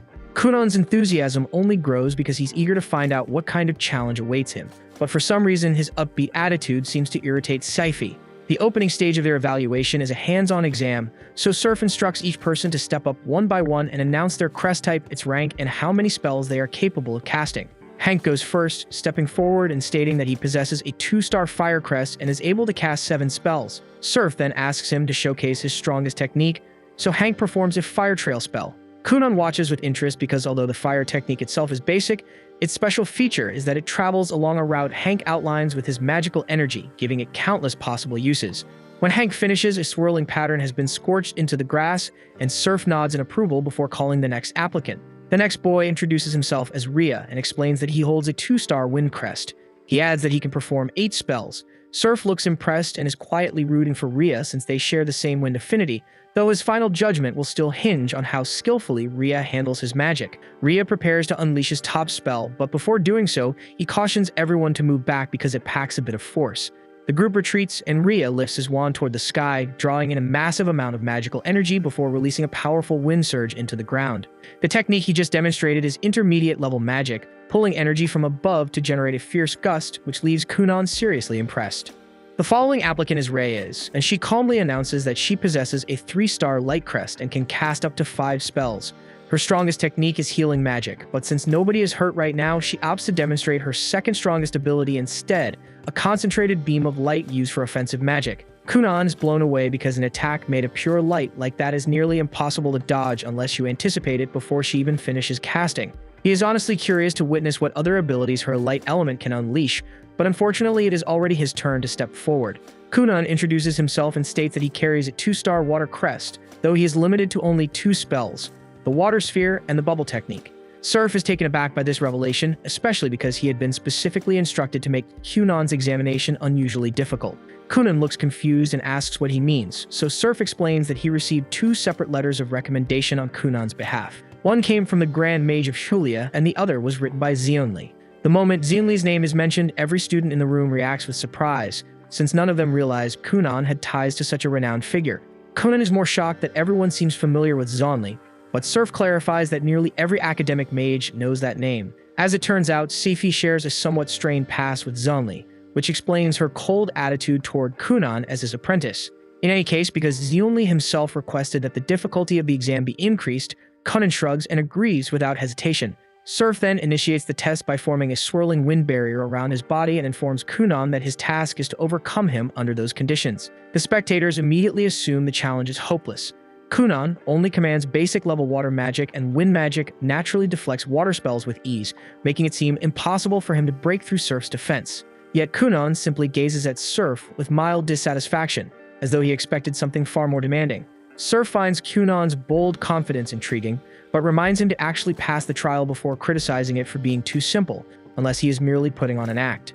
Kunan refuses to lose face in front of Reyes, especially since he still hopes to build a connection with her, so he accepts the challenge without hesitation and begins by summoning dozens of floating bubbles that surround Surf from every direction.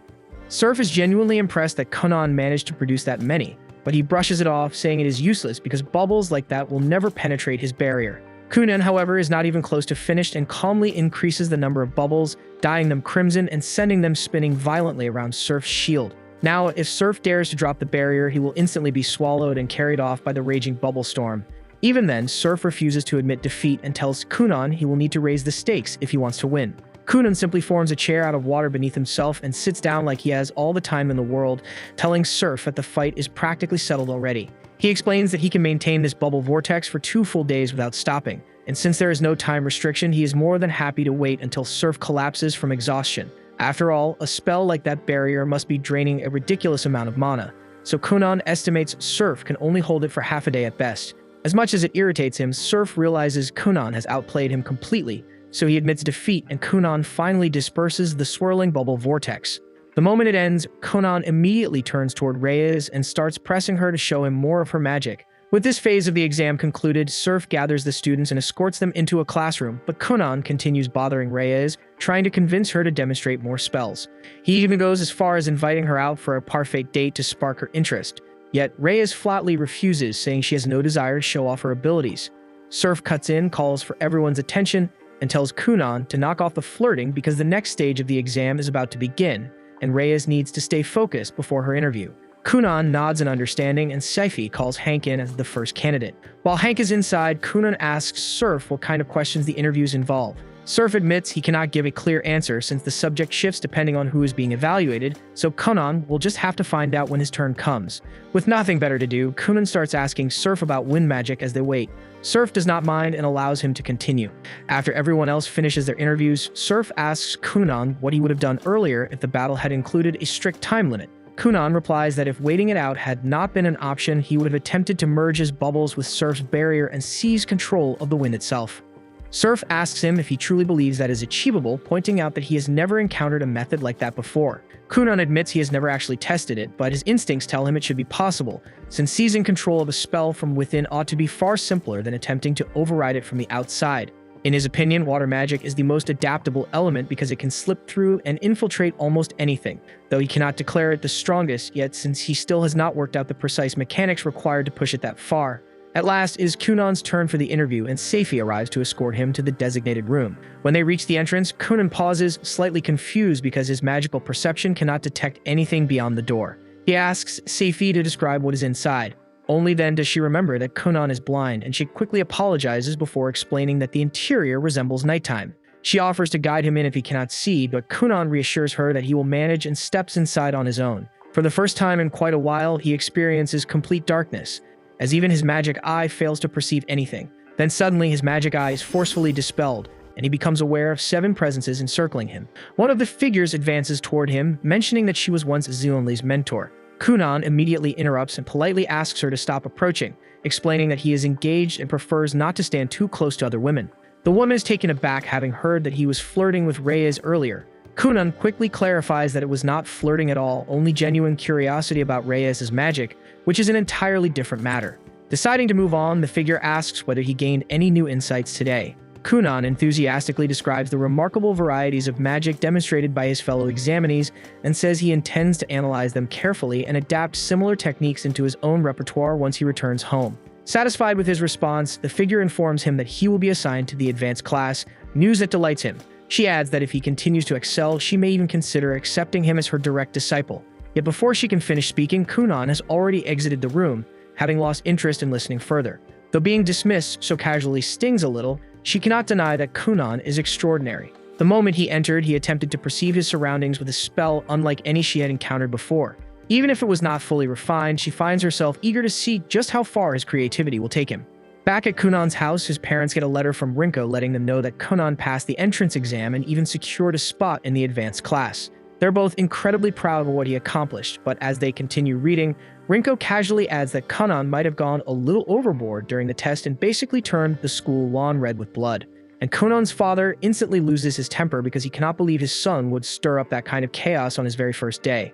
He even thinks about docking Kunan's allowance for a whole month as punishment, but then they find out the academy doesn't give advanced class students any allowance in the first place, so that threat ends up meaning absolutely nothing. When the advanced class students learn about this policy, they start getting uneasy, since none of them realize the academy expected them to support themselves financially. Reyes in particular is clearly not okay with it, so she stands up and directly tells Surf that this rule is unreasonable. Surf calmly asks what exactly her issue is, and she explains that she enrolled to focus on magical research, not to stress about earning money just to survive. Surf responds by saying the academy's objective is to shape them into elite mages, and in his view, anyone who cannot generate their own income will never truly reach that level, which is precisely why the rule exists. That explanation only makes things worse for Reyes because her monthly expenses are around 1.5 million, and on top of that, she still has to cover the salaries of her 2 maids who also serve as her personal guards, so she genuinely has no clue how she's supposed to handle this situation. After that, the students are escorted to the private laboratories assigned for their research. Since Reyes just realized she's basically out of cash now, she nervously asks Seifi whether they'll have to pay rent for the lab space as well. Seifi reassures her that the lab itself is provided free of charge, but they must personally cover the cost of any research materials they use. They are free to work as hard or as little as they like, but if they fail to earn enough credits by the end of the term, they'll be downgraded to the regular class. Credits are awarded for accomplishments that receive a professor's approval, so Seifi wishes them good luck because the semester will not be easy. Kunan, however, feels completely confident. He's already earning a massive amount of royalty income from his joint publications with Zionli, and if he ever finds himself short on funds, he can always pick up work as a magic engineer. He then asks Reyes what kind of job she might consider doing with her magic and casually suggests they talk it over while grabbing dessert at a parfait shop, but Reyes immediately rejects the offer. Later that evening, Conan is at home when Rinko steps outside to call him in for dinner, but she quickly notices he seems a bit down, so she asks him what's bothering him. Conan admits he feels discouraged because Reyes keeps rejecting his invitations no matter how many times he tries, so Rinko decides to offer him some honest advice. She tells him that if Reyes continues to refuse, he needs to know when to step back because pushing too hard can seem disrespectful and will only drive her farther away. Conan says he gets it, so Rinko changes the subject and asks whether he'll manage now that he has to earn his own money without an allowance. Conan understands exactly why she's asking, so he reassures her that he'll still be able to cover her wages, so she doesn't have to stress about it, and Rinko feels relieved hearing that. Still, not everyone is as fortunate as Conan because at that very moment, Reyes is having dinner with her maids. Now that it's officially confirmed she isn't allowed to receive any money or food from her family, they're stuck in a difficult situation. One of the maids feels guilty and tells Reyes she's willing to work without pay for a while. Reyes is glad to hear that since it would ease some of the pressure on her, but the maid quickly takes it back because she genuinely depends on her salary. In most cases, a mage in this position would simply use their magic to make money.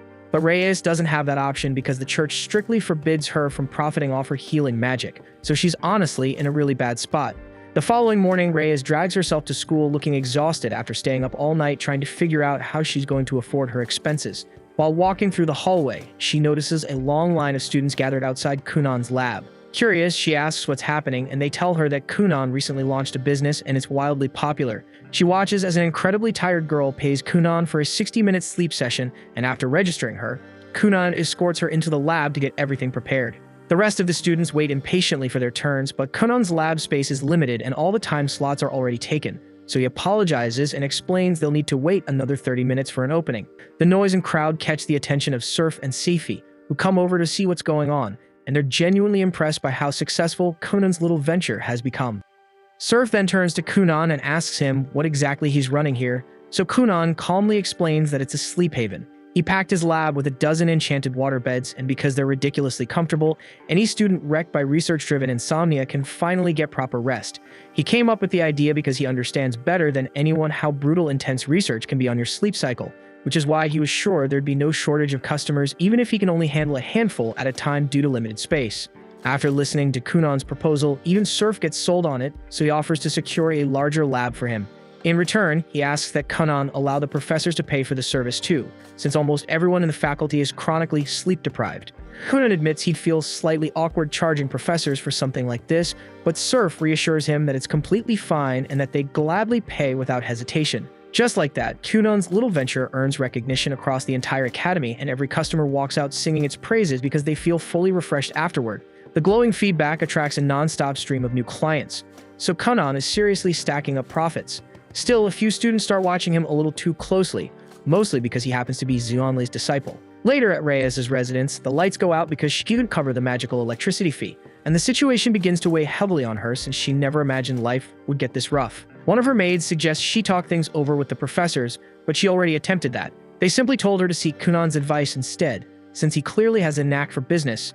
She hates the idea because she finds Kunan kind of strange, but at this rate, if she doesn't figure out a way to make money fast, she'll be living off thin soup and good intentions. The following morning, Reyes goes to see Kunan, and as embarrassing as it feels, she swallows her pride and asks for his help. She honestly didn't want to approach him because there's no telling what he might ask for in exchange, but Kunan assures her she has nothing to fear since he would never exploit a friend's weak moment. He might request a favor someday, yet he promises it won't be anything unreasonable. Even so, to prevent any confusion, he calls Seifi in to witness their conversation.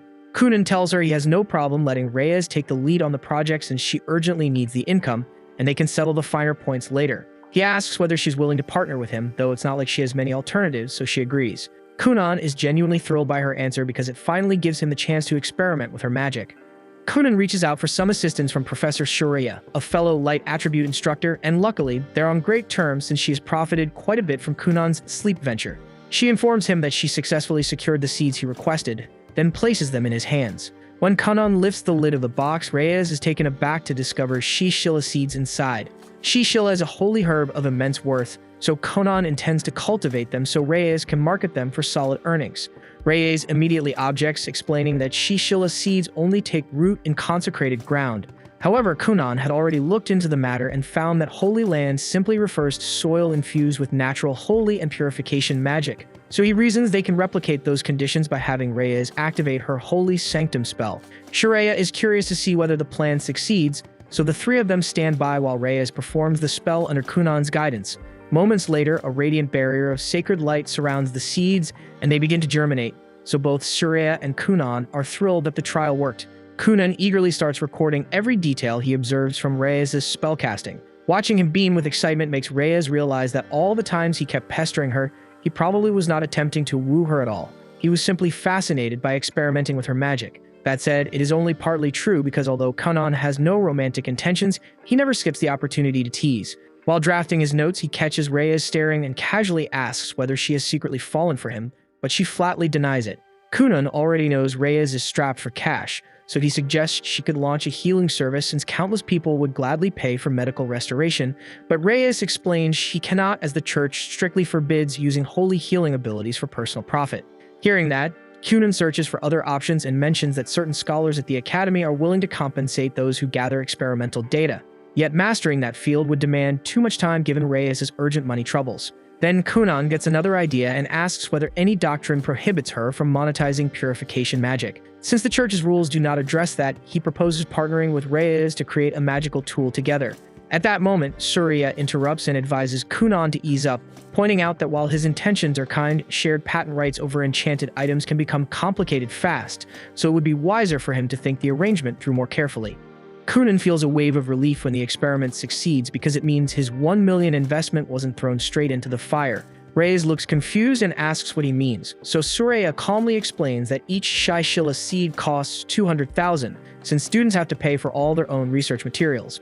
Reyes didn't have that kind of cash, so Kunan covered the full million himself to make the experiment happen, planning to get his money back only after they sold the medicine if everything worked, which also means he was fully prepared to eat the loss if the whole thing failed. Hearing that, Reyes feels genuinely touched, and she turns to thank Kunan from the bottom of her heart for having her back like that.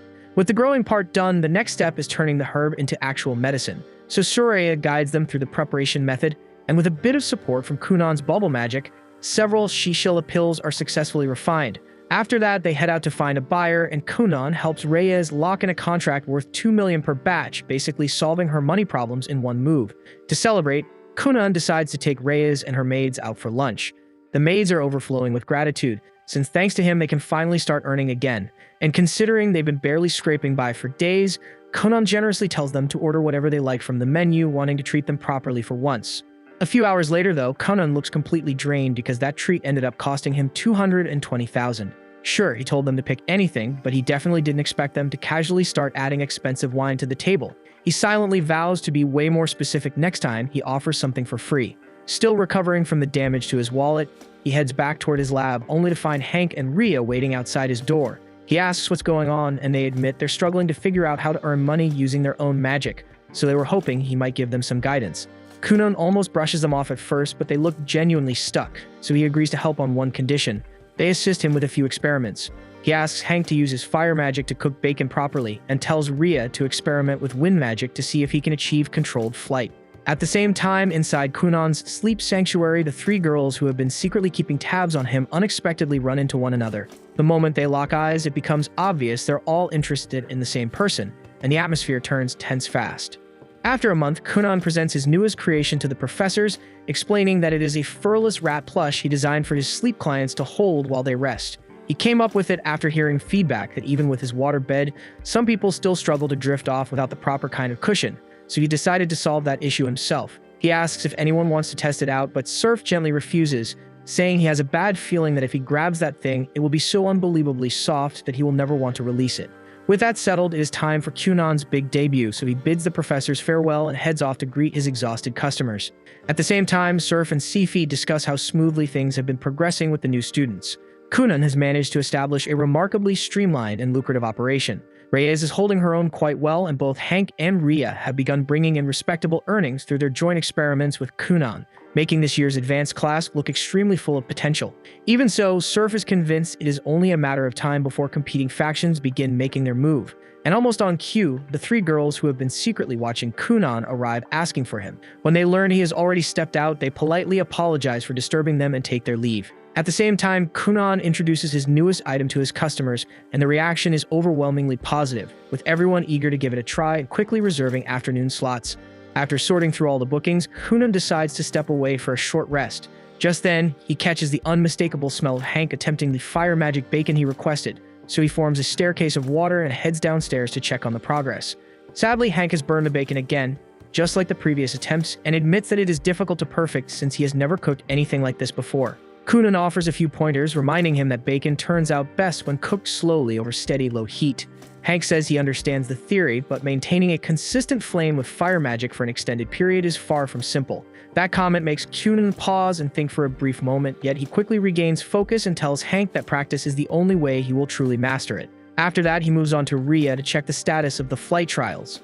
Although Ria has successfully figured out how to lift himself into the air, he still has not mastered staying aloft, which results in him plummeting straight down. Thankfully, Kunan appears at just the right second to cushion his fall with a water bed, and he advises Ria that learning to hover steadily should probably come before attempting another dramatic takeoff. At noon, Kunan tells the cook to use the batch of bacon Hank prepared to throw together a few sandwiches, and the cook goes along with it, though he double-checks whether Kunan is absolutely certain since every strip of bacon he brought over was charred beyond reason. Kunan brushes it off, saying it would be a shame to waste perfectly good food, but adds that Hank is going to endure this disaster right beside him since he is the genius who cremated the bacon in the first place. Ria asks if he can grab a sandwich too because he is trying to cut down on lunch expenses, so Kunan happily invites him to join them. Then they bump into Reyes, who is more than willing to take advantage of a free meal, so the four of them sit down together to eat. But sadly, they miscalculated just how scorched that bacon truly was, and Reyes almost choked herself senseless trying to swallow it. At the same time, the three girls are still waiting for Kunan to return from his break. The second he comes back, they hurry toward him since they have something important to discuss, but the surrounding customers immediately shout at them for skipping the line and order them to move to the back. The girls quickly apologize and line up properly, and once it is finally their turn, they explain that they wanted to ask him something. However, their attention is stolen by Kunan's new pillow advertisement, and in a moment he starts describing the custom pillow he invented. They completely forget why they came and decide instead to book a few hours of sleep with the premium package included. At the same time, Hank has resumed his bacon trials, and following Kunan's advice, he is concentrating much harder on maintaining a lower flame.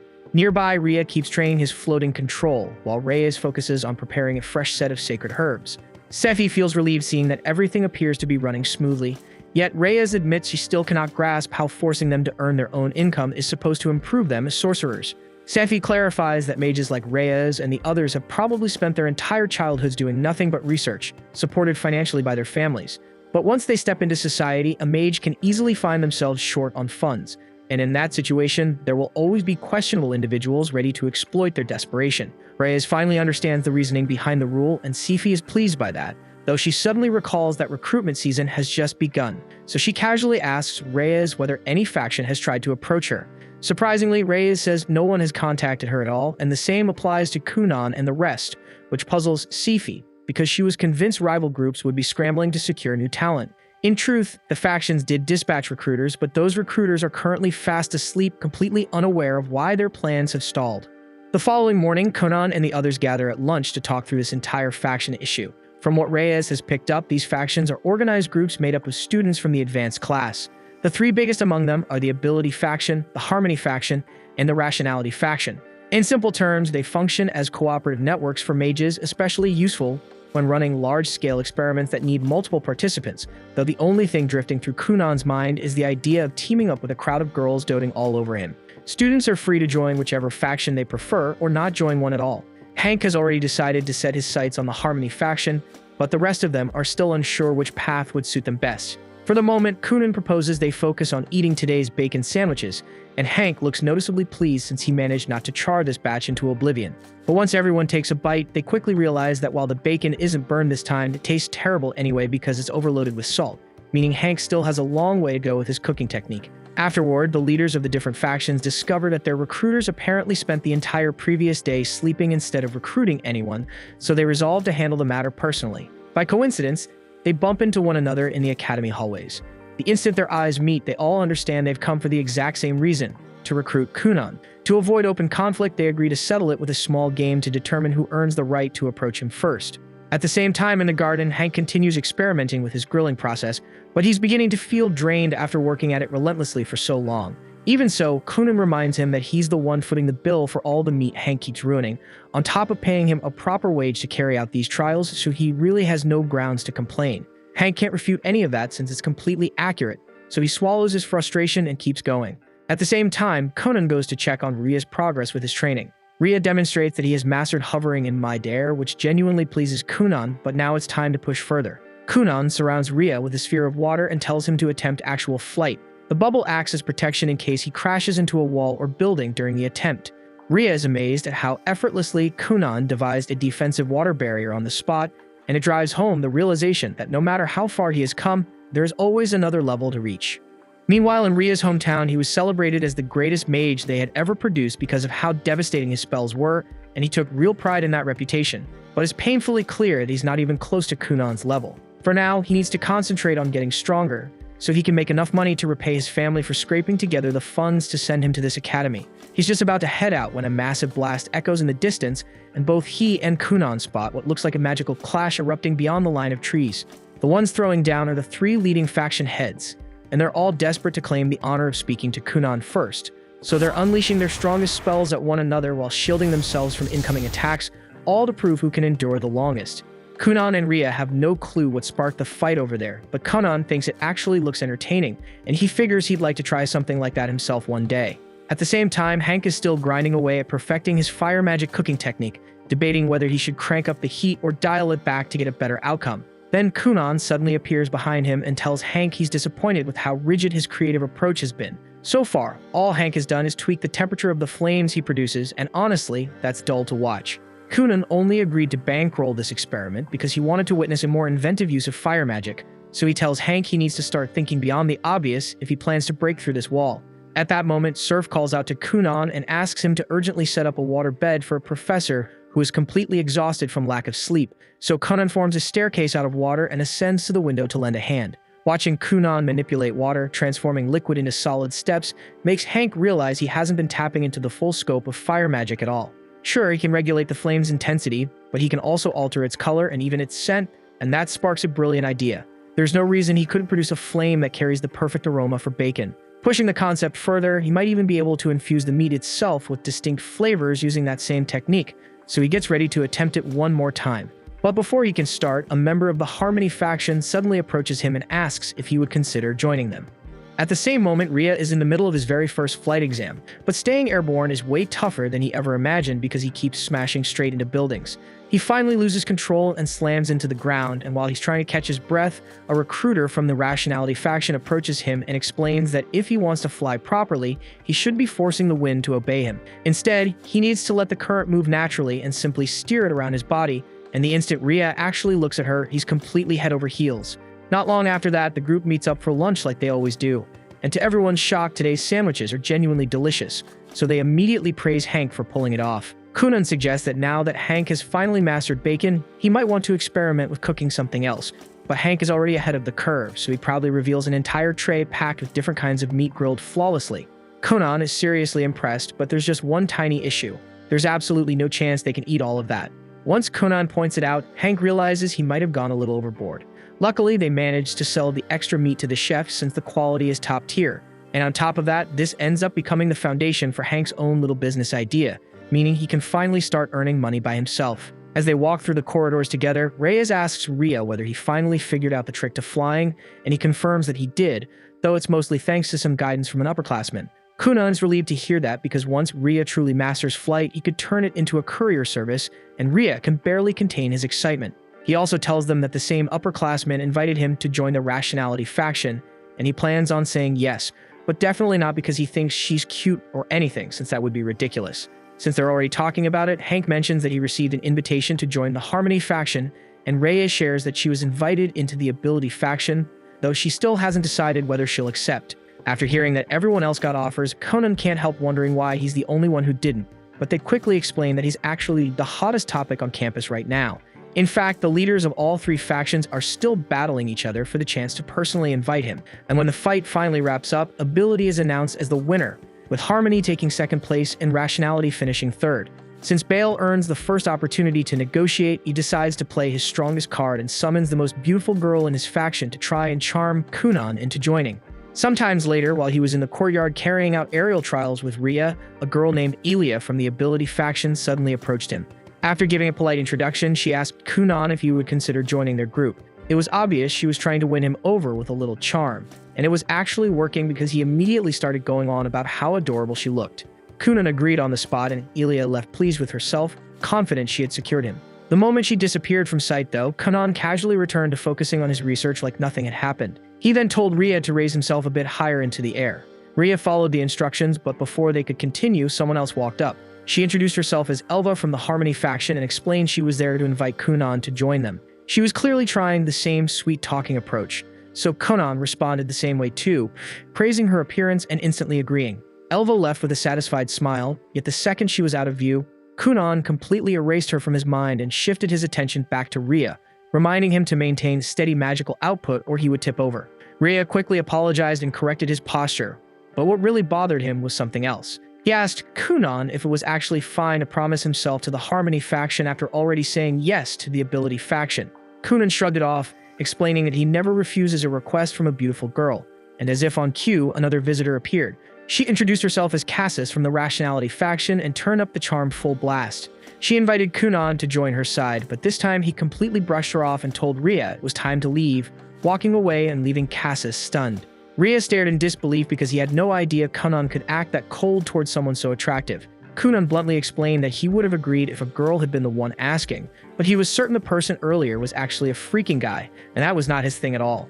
Just then, they ran into the real girl from the Rationality faction. She mentioned that Rhea had recently pledged himself to their group and thanked him warmly before turning to Kunan to extend the same offer, so naturally Kunan accepted without hesitation.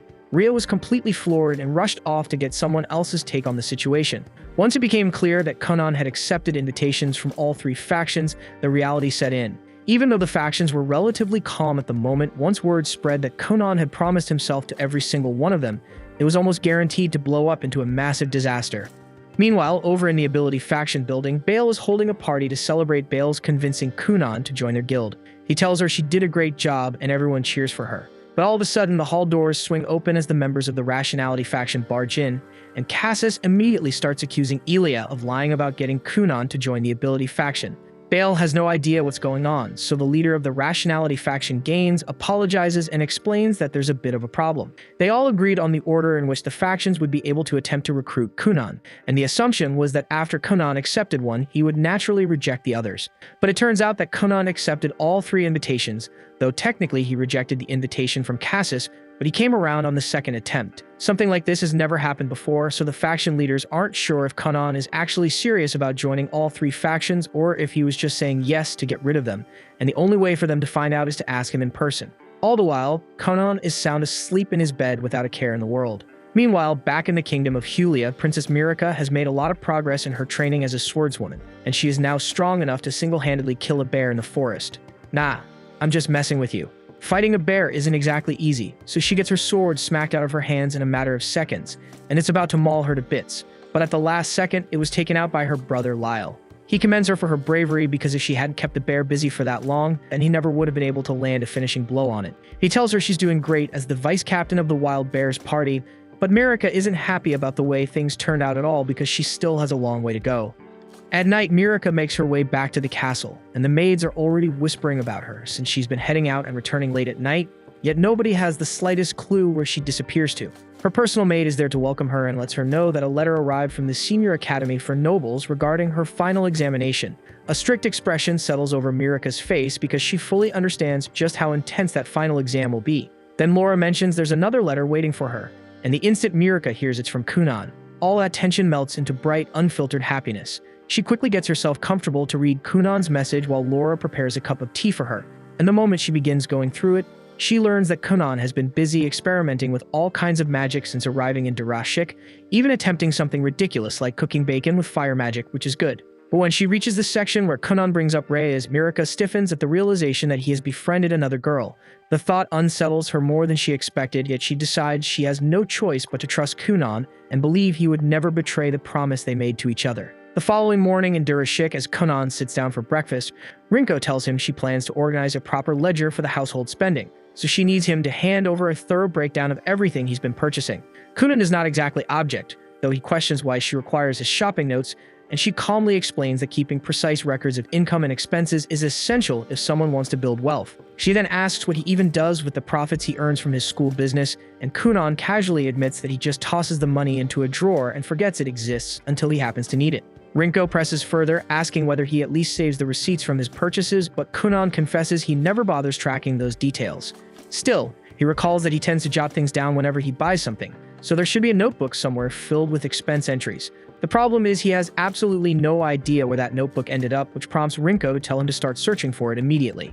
Afterward, Kunan makes his way to the academy, and the second he walks through the doorway, he spots Reyes sitting there with a sandwich in hand. The scent hits him right away, and he instantly identifies it as one of Hank's bacon creations, which makes him want to taste for himself. But out of nowhere, Hank and Rhea both seize Kunan, insisting that he needs to disappear for a while. Kunan brushes off their urgency and casually asks Hank if there are any extra sandwiches left, which Hank admits there are, though that's clearly not the issue at the moment. Every faction leader on campus is in complete chaos because Kunan somehow accepted invitations from all three, and no one can predict what they'll do once they track him down, so Rhea keeps telling him to hide. Unfortunately, that option vanishes fast because several faction members have already laid eyes on him. They approach him and say they'd appreciate a pleasant conversation, and since they're all girls, Kunan stays totally unaware of the tension in the air and cheerfully agrees to go wherever they suggest. But before any of that, he absolutely insists on tasting one of Hank's sandwiches. Kunan pulls up a chair, grabs one, and takes a bite, and he's blown away by the upgraded recipe Hank experimented with, while Hank and Rhea stand there wondering how he can casually ignore the sharp, intimidating stares burning into his back. However, Reyes couldn't care less about the drama because she's far more focused on the fish-style sandwiches Hank prepared. Kunan mentions he enjoys fish too, but since Durishik sits miles away from the sea, fresh catches are rare around here. The only supply comes from wandering ice mages who preserve fish with freezing spells during their travels and sell them occasionally, but encounters like that hardly ever happen. Reyes wonders out loud if fish farming inside the city might be an option, and Kunan admits he isn't certain, though he encourages her to look into it if she's curious. She then asks whether he'd back her up if it proves feasible, and Kunan agrees on the spot because the whole idea sounds like a fascinating project, which leaves Reyes pleased, yet the faction members have run out of patience, so they grab him by both arms and haul Kunan away. He is soon escorted to the headquarters of the Ability faction, and he's stunned because he never realized a castle of this scale existed on school grounds. He's guided inside a chamber where the delegates from the three factions are already assembled. And the moment they come face to face with Kunan, the very first thing they do is formally present themselves. Bale offers Kunan an apology for hauling him over here, even though he is not officially part of any faction yet, but the circumstances demanded quick action. As he explains himself, Kunan spots a massive black sphere hovering behind Bale as his unique trait, and he honestly has no clue what to think about it. As for Gaines, there is a pitch-black tree looming behind him, and this is the very first time Kunan has ever encountered someone with a plant-type trait. Then he glances towards Shilto, and there is a roaring thundercloud swirling above her head. Kunan barely spares it a thought though, because he is far more intrigued by the fact that one of the faction leaders is a girl, so he strolls right up to her and begins shamelessly hitting on her. Everyone is left stunned since they already knew Kunan tended to act sweeter around girls, but they had no idea he was this much of a flirt.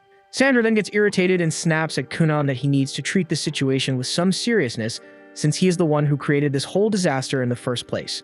But when Kunan turns his attention to her, he notices that her unique trait is a swirling school of fish, so he figures she must be a water mage. He then casually invites her out for tea so they can chat about magic together, and Sandra starts to understand that Kunan might actually be kind of strange. From there, Gaines decides things might progress more smoothly if Shilto handles the conversation going forward, considering Kunan only seems to focus when a girl is addressing him, so she tells Kunan she has something she wants to ask. Kunan happily replies that he would gladly answer every single question she has over a cup of tea, and the others feel relieved that they are finally making some headway with him. They all head toward the main hall together, but on the way, Kunan crosses paths with Genevieve and immediately panics because Genevieve has that terrifying girl from the ring clamped over his mouth as his special trait, which is easily the creepiest thing Kunan has ever witnessed. A short while later, Kunan finally reaches the main hall and takes a seat with the faction leaders for tea. Bale asks him to make it clear which faction he actually plans to join, but Kunan is still too distracted replaying how unsettling Genevieve looked to answer properly. Yet when Shilto poses the same question, he snaps back to reality and says he intends to join her faction. Or at least that is what he would like to declare, but he has already agreed to invitations from all three factions and he despises going back on his word. So instead, he announces that he plans to join all three factions simultaneously, and he means it with complete seriousness. This was the end of episode 12. Subscribe to not miss the next episode.